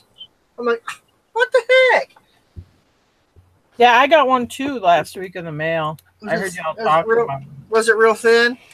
It's on my desk here. I mean, this one. Yeah, I mean, it's pretty thin. Yeah, it's the same one. Compared to this one, that looks like a novel, you know. Wow. Yeah, this is our first one. I think it's. Yeah, I'm a first timer, so I have nothing to compare it to. What is it? It's the Fire Mountain Gem catalog for jewelry. It's got stone. See how thin it is? This is the newest one, and this is the one I used to have, or that I still have, but that's the ones they used to send out. It had everything you can imagine in it. But this one here, it's like, how are they going to get all that into this? Unless they make the picture smaller. They probably figure you don't need that much information. You can just look it up online. Sometimes you just can't find it online. Yeah.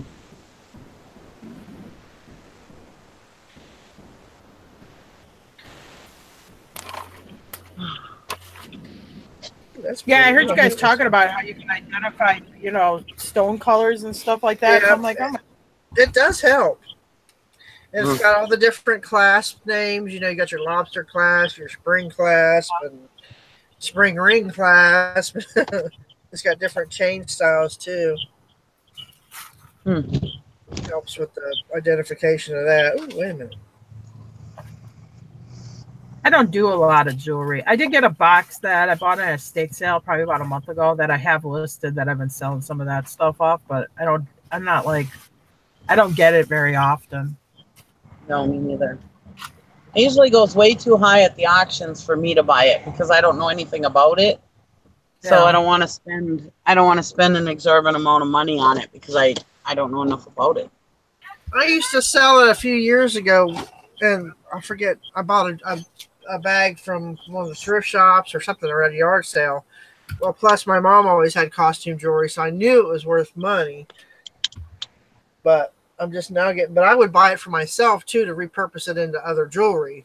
And my sister's like, you tore that apart? I'm like, why?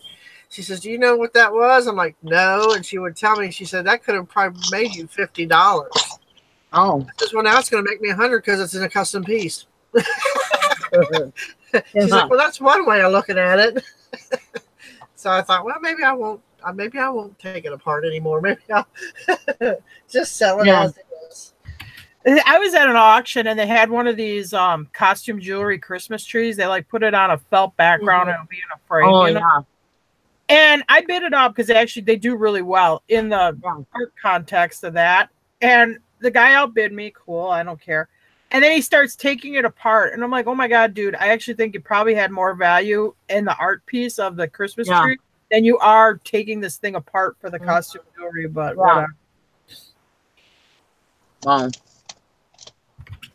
Yeah, because a lot of times those things, like if they have earrings and stuff on them, they're not a set. They just put one earring on them, you know, or whatever. Or they take like broken costume jewelry and stuff like that, or mismatched. Yeah, like you said, earrings that they lost the mate, and and it was. Too. I mean, it wasn't. If it would have been good jewelry, but it was not good jewelry. All the value was in the Christmas tree. Like, oh my God. Sherry, I used to sell it online, and then we sold it locally too, to friends and stuff like that. We don't make it as much as we used to, as my sister and I did it. But we used to go to jewelry show or crafting shows and sell a lot of our custom stuff. I don't make it as much. I'm not big into jewelry. I don't know enough about it. If I find it, I a flat though this winter, and I got that Boulevard. Was it a Boulevard Accutron watch band? Space astronaut. Astronaut watch band, just the watch band.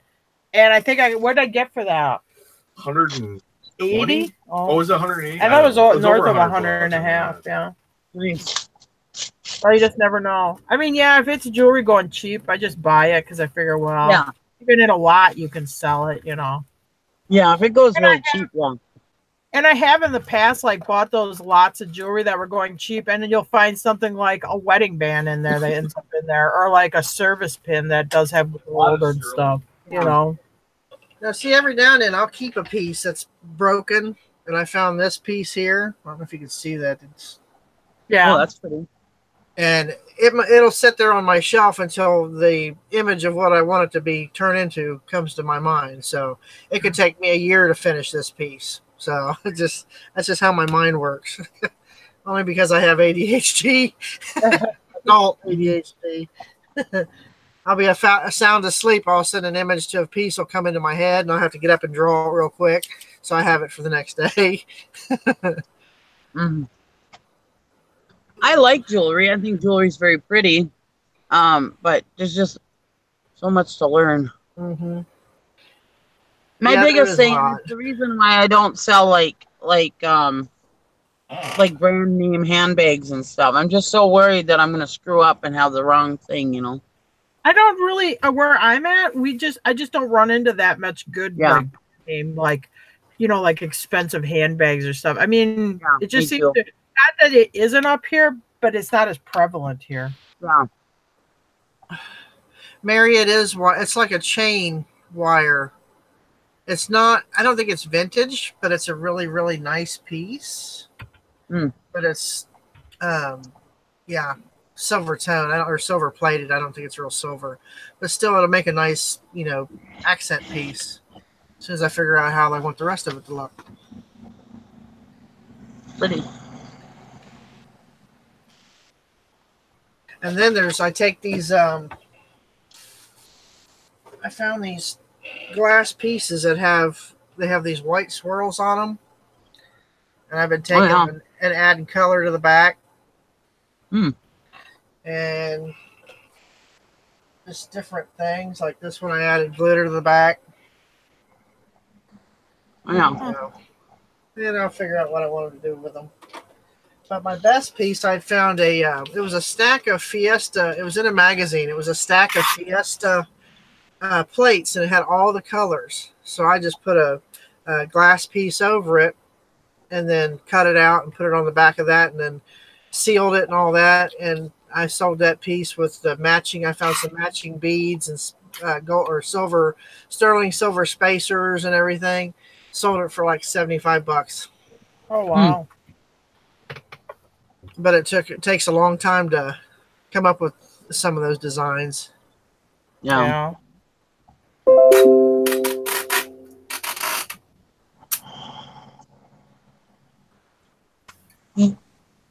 I repurpose whatever I can find that I can put into a piece of jewelry. I will. I have a mini kiln too. It's just a little round ceramic thing that you put in the microwave so you can fuse glass pieces together. It's pretty cool. Huh. Yeah, I'm not creative like that. I take spurts where I'll sit in here for a month and make jewelry every single day, and then I don't want to look at it again for a year. I'm creating it anyway. I don't mind selling it because that feeds my thrift shopping and auction habit addiction. Yeah. Were you guys here last week? I took Teresa to the auction, the first time she's ever been to the auction. Yeah. No, I didn't hear that. I created a monster. Oh boy. She's been researching when the next auctions are, where they're at, what they're selling. I was like, oh my gosh. Yeah. I was like, well, she's starting to see the potential of the money that can be made buying and selling like that. Yeah. Oh my God, the seagull's walking. It's so cute. It's sitting here walking, shaking its tail feather. Oh my God, so freaking cute. It's like those turkey vultures. They don't walk. They hop. They like I don't know. It's the cutest thing. They like hop and gallop at the same time. I was like, okay. Yeah, we don't have seagulls here except for like this time of year, and they're here for about until the beginning of October, and then they leave. They must be coming down off the lake, migrating wherever they go to. I don't know. Yeah, every August. Because they don't stay by you year round, do they, Nikki? They leave for the winter. They live for the winter. Yeah, because we'll go out like on the boat on the chain, and you have the seagulls out there, and then you start throwing them popcorn, and you'll have like a flock of 40 of them following you around on the boat, you know, while you're throwing for them. You see one, then next thing you turn around, there's 100 of them. It's like, ah! Yeah. I had this one seagull one time. I was sitting in the McDonald's parking lot eating some chicken nuggets, me and the dogs. We were in the car. And this seagull was so pretty. And I looked around. I didn't see any other seagulls. And he was just hanging out by my car. Wasn't like being aggressive. He was just standing there like a little dog waiting for me to throw him a treat. So anyways, I looked around. I didn't see any other seagulls.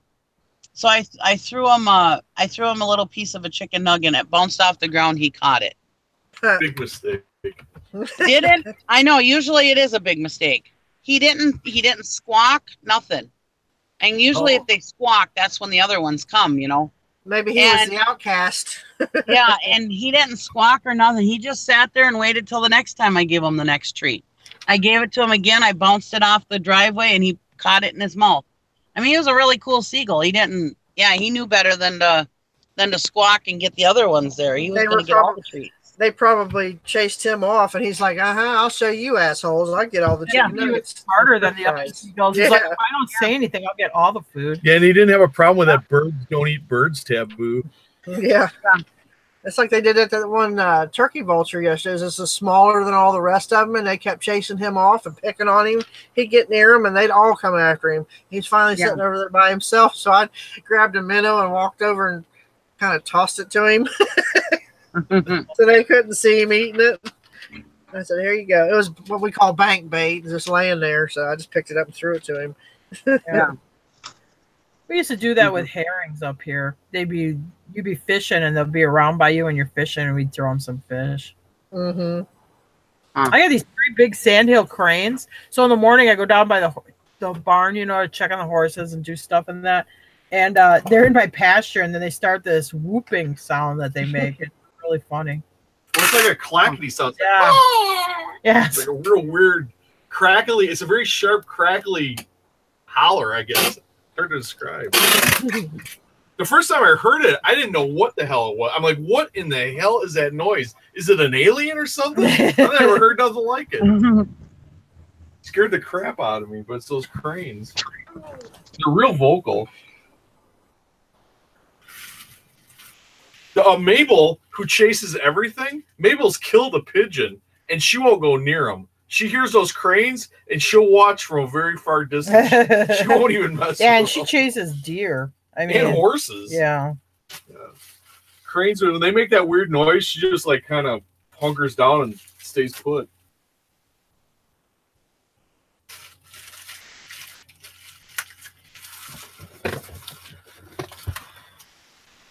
It's kind of like that noise that eagles make when they're like mating and stuff. They make that weird noise when they're doing that free fall thing. But it's louder and scarier. Everybody left us. Everybody's on mute. If you're wondering why you're not getting any answers back, that would be why. What, I'm on mute? No, everybody's on mute. Well, I'm the only one that you need to hear. So. Oh, okay. Well, there you go. I'm here. I'm at the other bank here. Oh. See, I can run a show and still. Oh, there you go. You run a show. You can bring home the bacon. You can fry it in a pan. Angelique.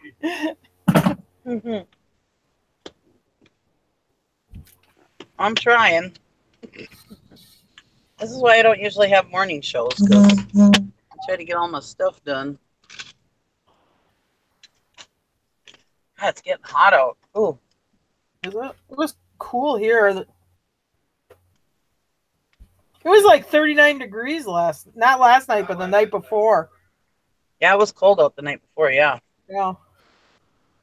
That pretty soon will start getting a frost. Yeah, my tomatoes got here right before that happens. I'm starting to see some trees with leaves turning. Party's over. Yep.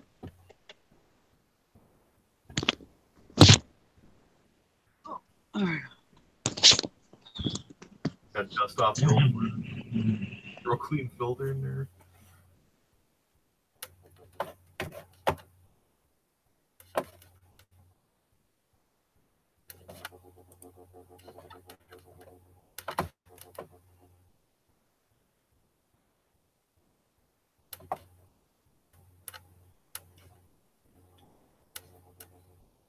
We don't have anything in our house that uses gas except for the furnace. And the power company sends us a notice on our bill. Oh, you're not using any gas. Do you still need this service, or do you want it disconnected?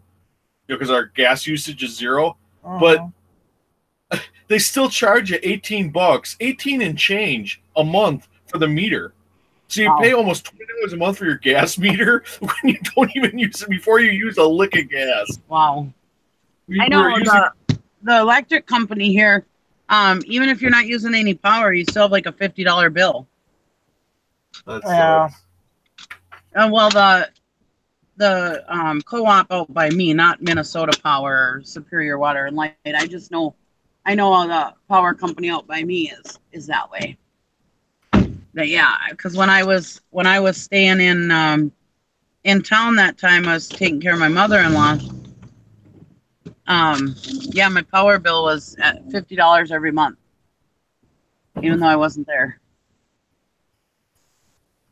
Yeah, I had a house that I sold that was 12 miles away, So, and you know, like I had emptied it out, so there was no fridge in there running or anything like that. But that's what the standard bill would be every month. I think it was like $55 a month between like the meter fee and whatever other charges they have or whatever. And there was nothing. Everything was shut off. There was nothing in there drawing power. Nothing. Absolutely nothing. Anyway, what are you gonna do? Well, and the gas company up here, when you get the propane tank, Yeah. they charge you rent for that tank if you're not buying so much gas a year. So Yeah. we were gonna keep our pig, the gas tank, when we did our boiler, just in case there was any problems as far as that goes, you know. Yeah. And so that we always had the gas backup. But then they're like, oh no, because we only use gas for water heater, and that was it. So we weren't using very much gas, you know. And they started charging me to rent it. Huh. And I was like, are you kidding me? Yeah. And they're like, yeah, if you're not gonna keep filling it up all the time, we're gonna charge you rent on it. Yeah, this house I live in, it has natural gas, so that comes in on a pipe with the utilities. But like the house I sold in St. Germain had a propane tank, but that we own that propane tank, so yeah, we didn't own this one, but I have an 80-pounder that I keep just in case we can go have it filled up. Those freaking propane companies, I switched propane companies because they were giving me a hassle and stuff like that. And I found they had this other propane company. They were a little easier. They were better to work with on delivery, and they were a little bit cheaper, you know. So she's like, well, you know, you're a rent. I'll have to charge you rent on that tank, or I'll have to come and get that tank because that's a rental tank. I'm like, what the hell are you talking about, lady? I said, we own that tank. And then she's like, oh, yeah. I'm like, you asshole. Anyway, oh, yeah. It's like a threat, you know, like, oh, well, we'll have to pull your tank then. Yeah. You must be a rental tank. I'm like, no, we own this tank. Yeah.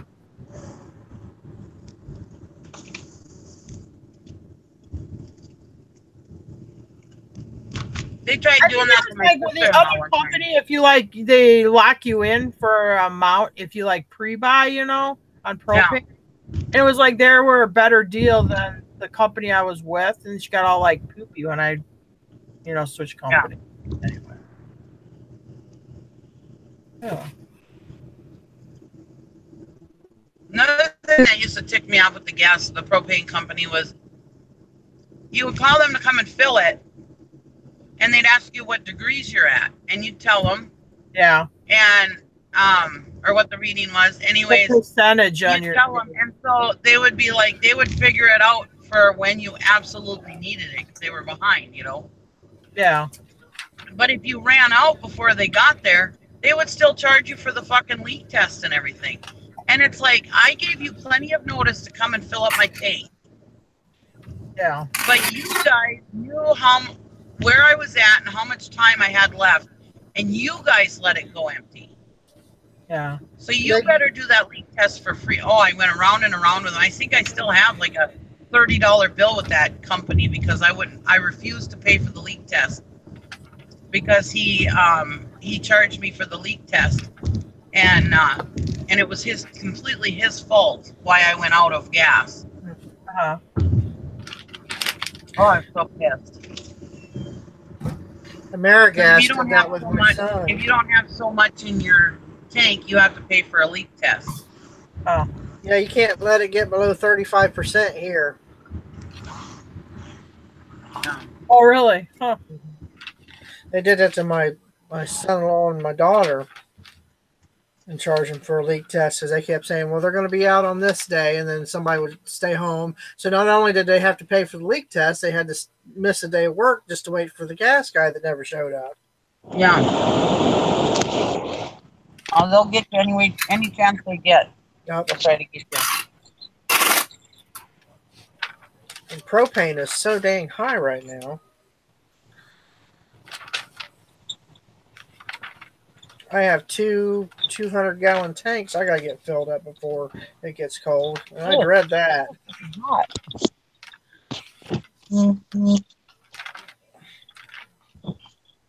Why is it so freaking hot today? Holy crap.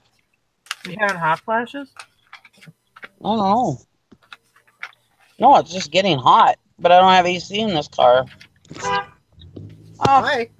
kiss my ass. Horn blows. Oh boy. Oh boy. We're gonna see some drama right now. Honestly, Nikki's gonna the throw light that had in different just changed. It wasn't even a second. They're honking their horn at me. I'm like, what the hell? You should have got out of the car and yelled at them. I've done that. I get out and I said, "Can I help you? Is there something you need?" You honked at me for no reason. The bank. Lady, Something wrong with my car? he got out and he started talking and she just sat in her car like, anyway. Yeah, she held the steering wheel, looked straight ahead. I'd say if you're in that big of a hurry, you should have left 5 minutes ago from wherever it is you're leaving from, so you'd be ahead of me next time, huh? Yeah. People are some drivers. I hate stupid drivers. Yeah. My dad was a truck driver. I get that from him, I think. I flipped them off. Oh, there you go. You should have had it on video. It could have went viral, Nikki. Yeah. Poplar picker flips off stupid going driver. Yeah, and then the comments you'll get, I was that other driver. I was in the right. Or he'll make a video saying how he does like poplar picker. I should have got out and yelled at him. Then I could have put that on video. That would have been viral. Come on, So Nikki. then I would have had like the Superior Police Department coming after me for road rage. Maybe.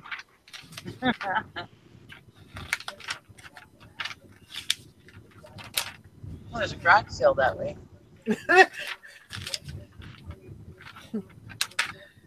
I should have turned at the last minute just to piss that lady off behind me.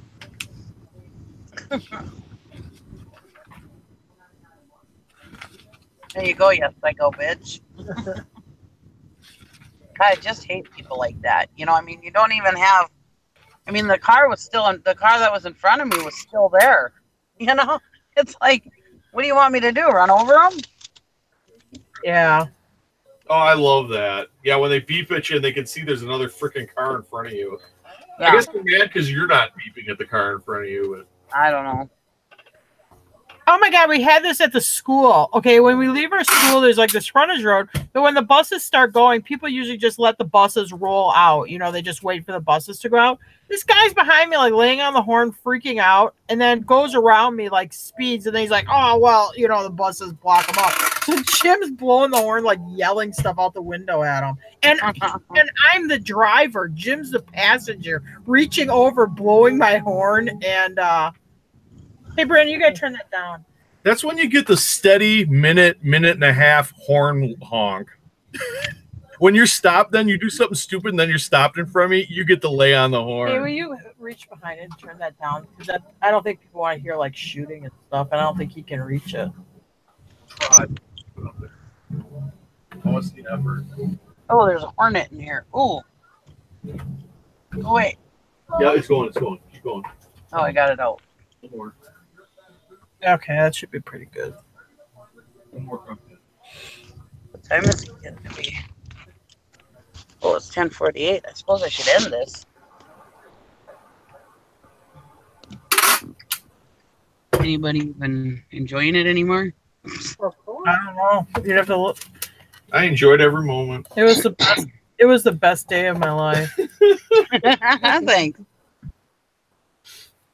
Oh, Mary, yeah, be careful. They may have a gun, especially, we're here in Superior. We don't worry about that stuff. Yeah. No. In Wisconsin, you don't think about that. Yeah, kind Nikki of will stuff. just pull out her gun. It'll be okay. Yeah, the driver behind her pulls out a little 22, and out comes a big shotgun out of Nikki's car. Really? You call that a gun? This is a gun. Yeah. I don't even like guns. But I think in your area, people grow up around them. They have more respect for them, and they don't bring up cars to point at people or anything stupid like that. Yeah. No, I only carry mine at night when I'm out walking the dogs, or if I'm When I was young, I was like 19. I had something kind of scary happen. We had gone to the Haunted Mansion in Milwaukee, me and my friend. And we left Milwaukee. It's probably like 1 a.m, so the roads are real quiet. And we were at a stoplight, and the people in front of us, the stoplight turned green, and she tooted the horn at them. She's driving this new Ford Festiva, which is a wimpy car anyway. Toots the horn at them. We go up a block. There's another red light. We pull up.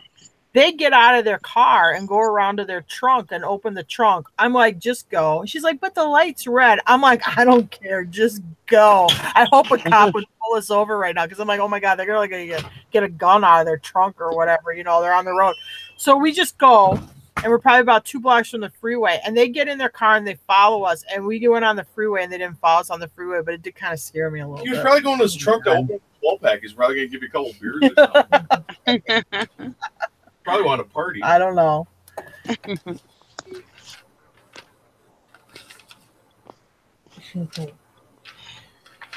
don't know. Some people. Oh my God, I need to jump. I was. Good battery's dead. Probably had a 40 of Schlitz for you. We have shotguns at home that sit in the corner. But I'm not really a gun person. Well, I live with a gun person, so I could put my arm in any direction from anywhere I'm at, and I could have my hand on a gun in any room, including the bathroom. I don't know why, but anyway. We just run out of space. I have 4 guns. Well, 5 if you count Teresa's. But she probably won't ever shoot it. I have no idea how many guns I have.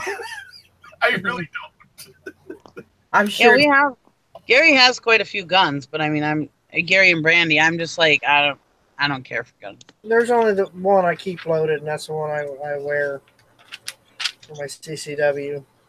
I will never forget our first year living in our house. Now, we lived in town, and Gary and Brandy used to always go hunting and whatever, right? Well, the first year that we lived in the country, hi, Jim Cooncat. The first year that we lived in the country, first day of opening hunting, I'm sleeping. I fell asleep on the couch. I got up in the middle of the night, fell asleep on the couch. All of a sudden, I hear a gun go off. I got off the couch. I jumped off the couch and hit the deck. Boy, I hit the floor. I thought we were under attack. And here it was my husband shooting a deer out the front door. I was like, oh, we're those people now. I was like, you could have given me a heads up. He goes, I didn't have time. I was like, oh my God. I'll tell you something scary. When you're sitting in the living room and there's a gunshot back in your bedroom and it's nighttime and you're like, oh my God. And you go in the kitchen, you're like, are you okay back there? Yeah. I just shot a hole in the ceiling on accident. Oh shit.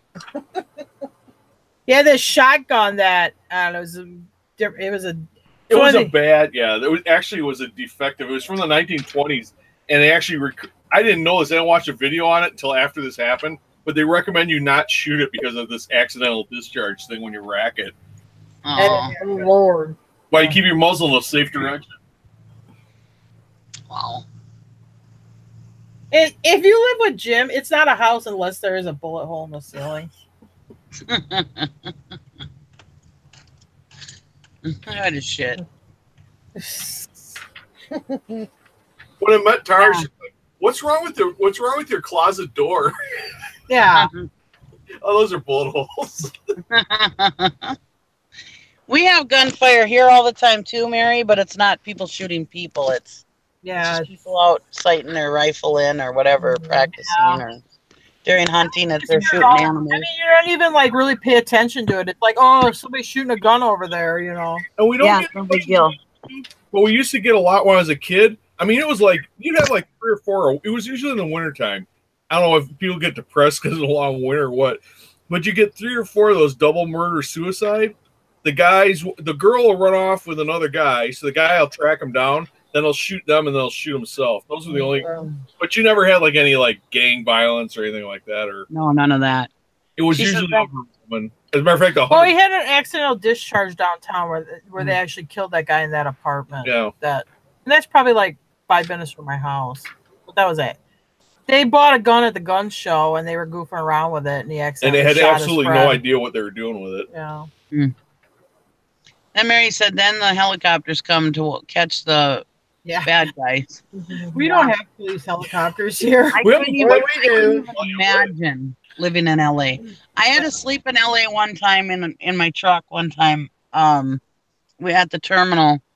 And the whole time it was just so much noise. I couldn't believe it. And then that night one of the drivers for the same company that I drove for was down at the truck stop near the terminal. And he ended up getting the shit kicked out of him so bad he had to go to the hospital. Wow. I've never been to California. And I was like, wow. Because I was like, well, this terminal was like just a hole in the wall at the time. And I was like, maybe I should go down to the truck stop and see what's going on down there. One of the other drivers was like, no, so-and-so just got their ass kicked down there and had to go to the hospital. I was like, whoa. Yeah, they beat him so bad. They didn't know if he's going to live. Wow. I don't know whatever happened to the guy, but yeah. It was pretty bad. Were they robbing him? I don't know. I just know that he got his ass kicked. I don't know why. I think everybody here where I live probably has a gun because the prison is like, I don't know, maybe 5 minutes. You can see it from here. Yeah. And it's got maximum security. And there's been a few escapees, and they end up here because there's a lot of woods in the lake to hide behind. So yeah, usually whenever they have an escapee, we're on full lockdown, and then every sheriff in the county shows up here. Well, the problem is that if you have a gun in your house and they find it first. Yeah. We've only had 2, I think, actually caught back there in the last 30, 40 years. Well, they didn't have a hard time digging for a gun in this house with the 2 dogs. Yeah, well, that's the great thing about a large dog is the dog gives you time to get to the gun. Yeah. Hey, you really do need dogs. Yeah. I like small dogs, but I'll always have at least one large dog. Yeah. Well, that was like my Saint Bernard, you know. I mean, he looked right into people's cars. So when people drove up, you know, they knew it was busy, you know, that it was on if they looked out their window and they saw the Saint Bernard eye to eye with them. Yeah. You know, yeah. I'd like to get a Great Dane, but they're just too docile to scare anybody. Well, my Saint Bernard was too. Yeah, Snoopy's good. He's got a good barker, but I do like having like a German Shepherd or a Doberman. German Shepherds are the best for protection. Yeah. And they're very loyal and very, very trainable. Although I do know one time at the Steam show, I had Jake there with me, and it was nighttime, and I was outside, and my daughter Brandy started coming down the hill at me with her hood up, going, "Ma," you know, and playing around. And Jake ran after her and started snarling and started mauling her. I thought he was going to, and she's like, Jake, it's me, Brandy, you know. And he finally recognized her voice, and then he stopped. But God, I thought, oh shit, you know. So I do believe that he would have protected me if he needed to. Yeah, with my experience with Saint Bernard, but with my experience with German Shepherds, yeah, you do not want to come down on a German Shepherd in the dark with a hoodie making funny noises. I can tell you. Yeah, because they'll get you. Yeah, they bite first and ask questions later. Yeah. I had a German Shepherd cross that when I got my chocolate lab, Jim's brother was like, came up and saw us, and he acted like he was chasing the puppy.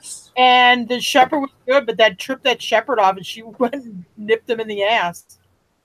Huh. Yeah, my brother-in-law's got a dog now. He'll say, "Go get Laurie," and he'll come and goose me. Now, see, the problem is all my dogs, including German Shepherds, have all been my babies. So they're not mean at all. Yeah. My German Shepherd was my baby too, but I will say if a stranger was acting weird, she would definitely bark. I mean, I wouldn't call her like a police or an attack dog, but she would bark. Yeah. And sometimes bark is enough if somebody's not used to a dog. I mean, that is enough to make them step back. Well, yeah, and German Shepherds look pretty intimidating. Yeah. And she was a German Shepherd cross. She had a Shepherd collar, but she didn't have like the stand-up ears or anything. She was a little smaller. And see, Lugnut, he'll go up to somebody with his tail down straight, and he'll growl until he sniffs you and finds out who you are. But he's still pretty intimidating. You know, if you didn't know who he was, you know, he probably would be intimidating. Snoopy, I've never had Snoopy try to bite, but Snoopy will bark if you come in the yard. And the other thing about Snoopy is when he barks, he bristles his hair on his back, so he looks. Oh yeah. You know what I mean? He isn't like his hair will be like bristled up, but it isn't. I don't think it's because he's like wants to tag. It's just something dumb barks. But if somebody sees that with this big dog with his hair up on his back, driveway. That guy who wanted free gas. Oh yeah, we had this weirdo come in our driveway. It's like 9:30 at night. I'm turning the horses back out for at night because it's warm out, and he's real weird and real shifty. He's like, "Oh, you got any gas?" And Jim's like, "No, I don't have any gas." But he's like looking around and stuff like that. He's like looking over my shoulder. He's like a foot taller than me. So, because Jim's like, I didn't know what I was going to do. I have a halter and a lead rope. I figured I could clock him in the head. Well, I come out of the barn and I have like 4 dogs with me. And Sammy leads the charge of them barking, and the guy left. And then he went and got in his car and drove off. I don't know what the guy was up to. And driving straight town, where the gas station is. I mean, we're only like 3 blocks from a gas station. He's driving straight towards the gas station. And dudes, if they're out of gas, why is his buddy sitting there with the car idling? Yeah. I'm like, this guy, I don't know if he's going to hold us up or what. I never seen him before. We live in a small town. He didn't sound like he was from here. I don't know. And he was like, really? Because I was like, what is with this weird guy standing so close to Jim? It was like one of those things where you see like 2 guys standing on like you're staging a fight. Uncomfortably close together. Like, why? And then Sammy, just for whatever reason, took off barking, and then the rest followed her barking, and then the guy took a couple steps back.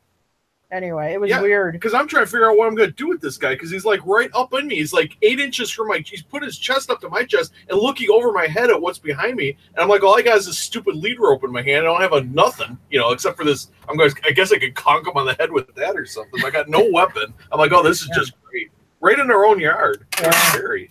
And we live in a very, like you said, our keys are in our cars and stuff like that. We don't ever have that kind of stuff. It was kind of weird.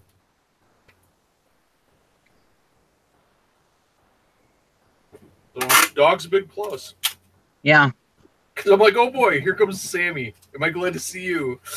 You need to talk to this young man. All right, y'all. I gotta get ready. My sister wants me to run to town with her. So Okay. All right. See y'all later. We can end this. Have a good day. See ya. Thanks for coming.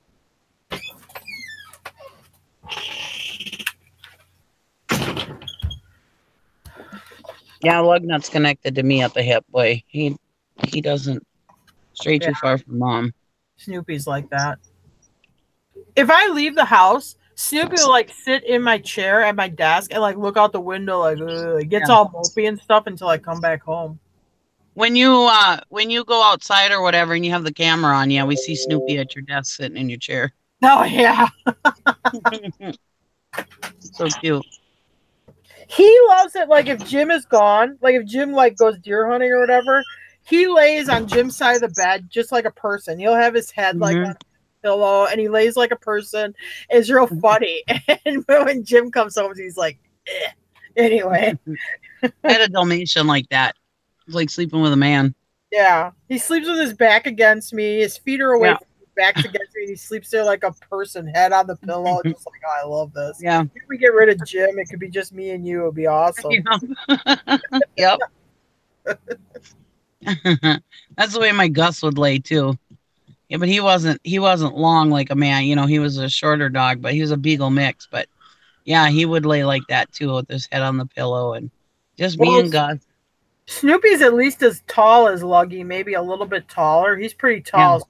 Because if he stood on his hind legs, his head would be up by my head. So pretty long. I know. I'll go to bed before Jim, and Snoopy lays there, and then Jim comes to bed. He's like, "All right, move." And then Snoopy's like, eh.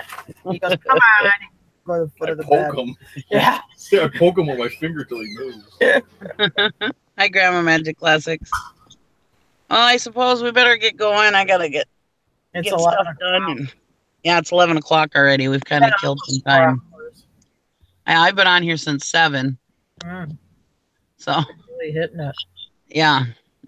All right. Well, we'll see you guys. Thanks for coming in. I appreciate everybody coming in. And we ended up with 26 people watching at the end, so that's all right. That's good.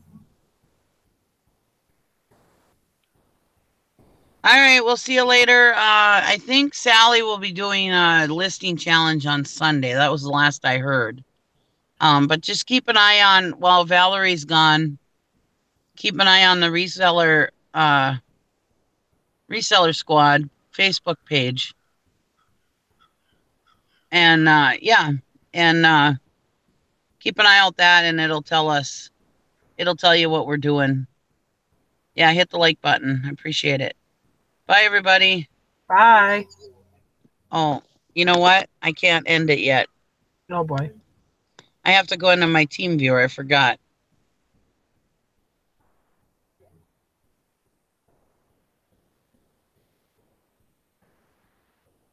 This is high tech.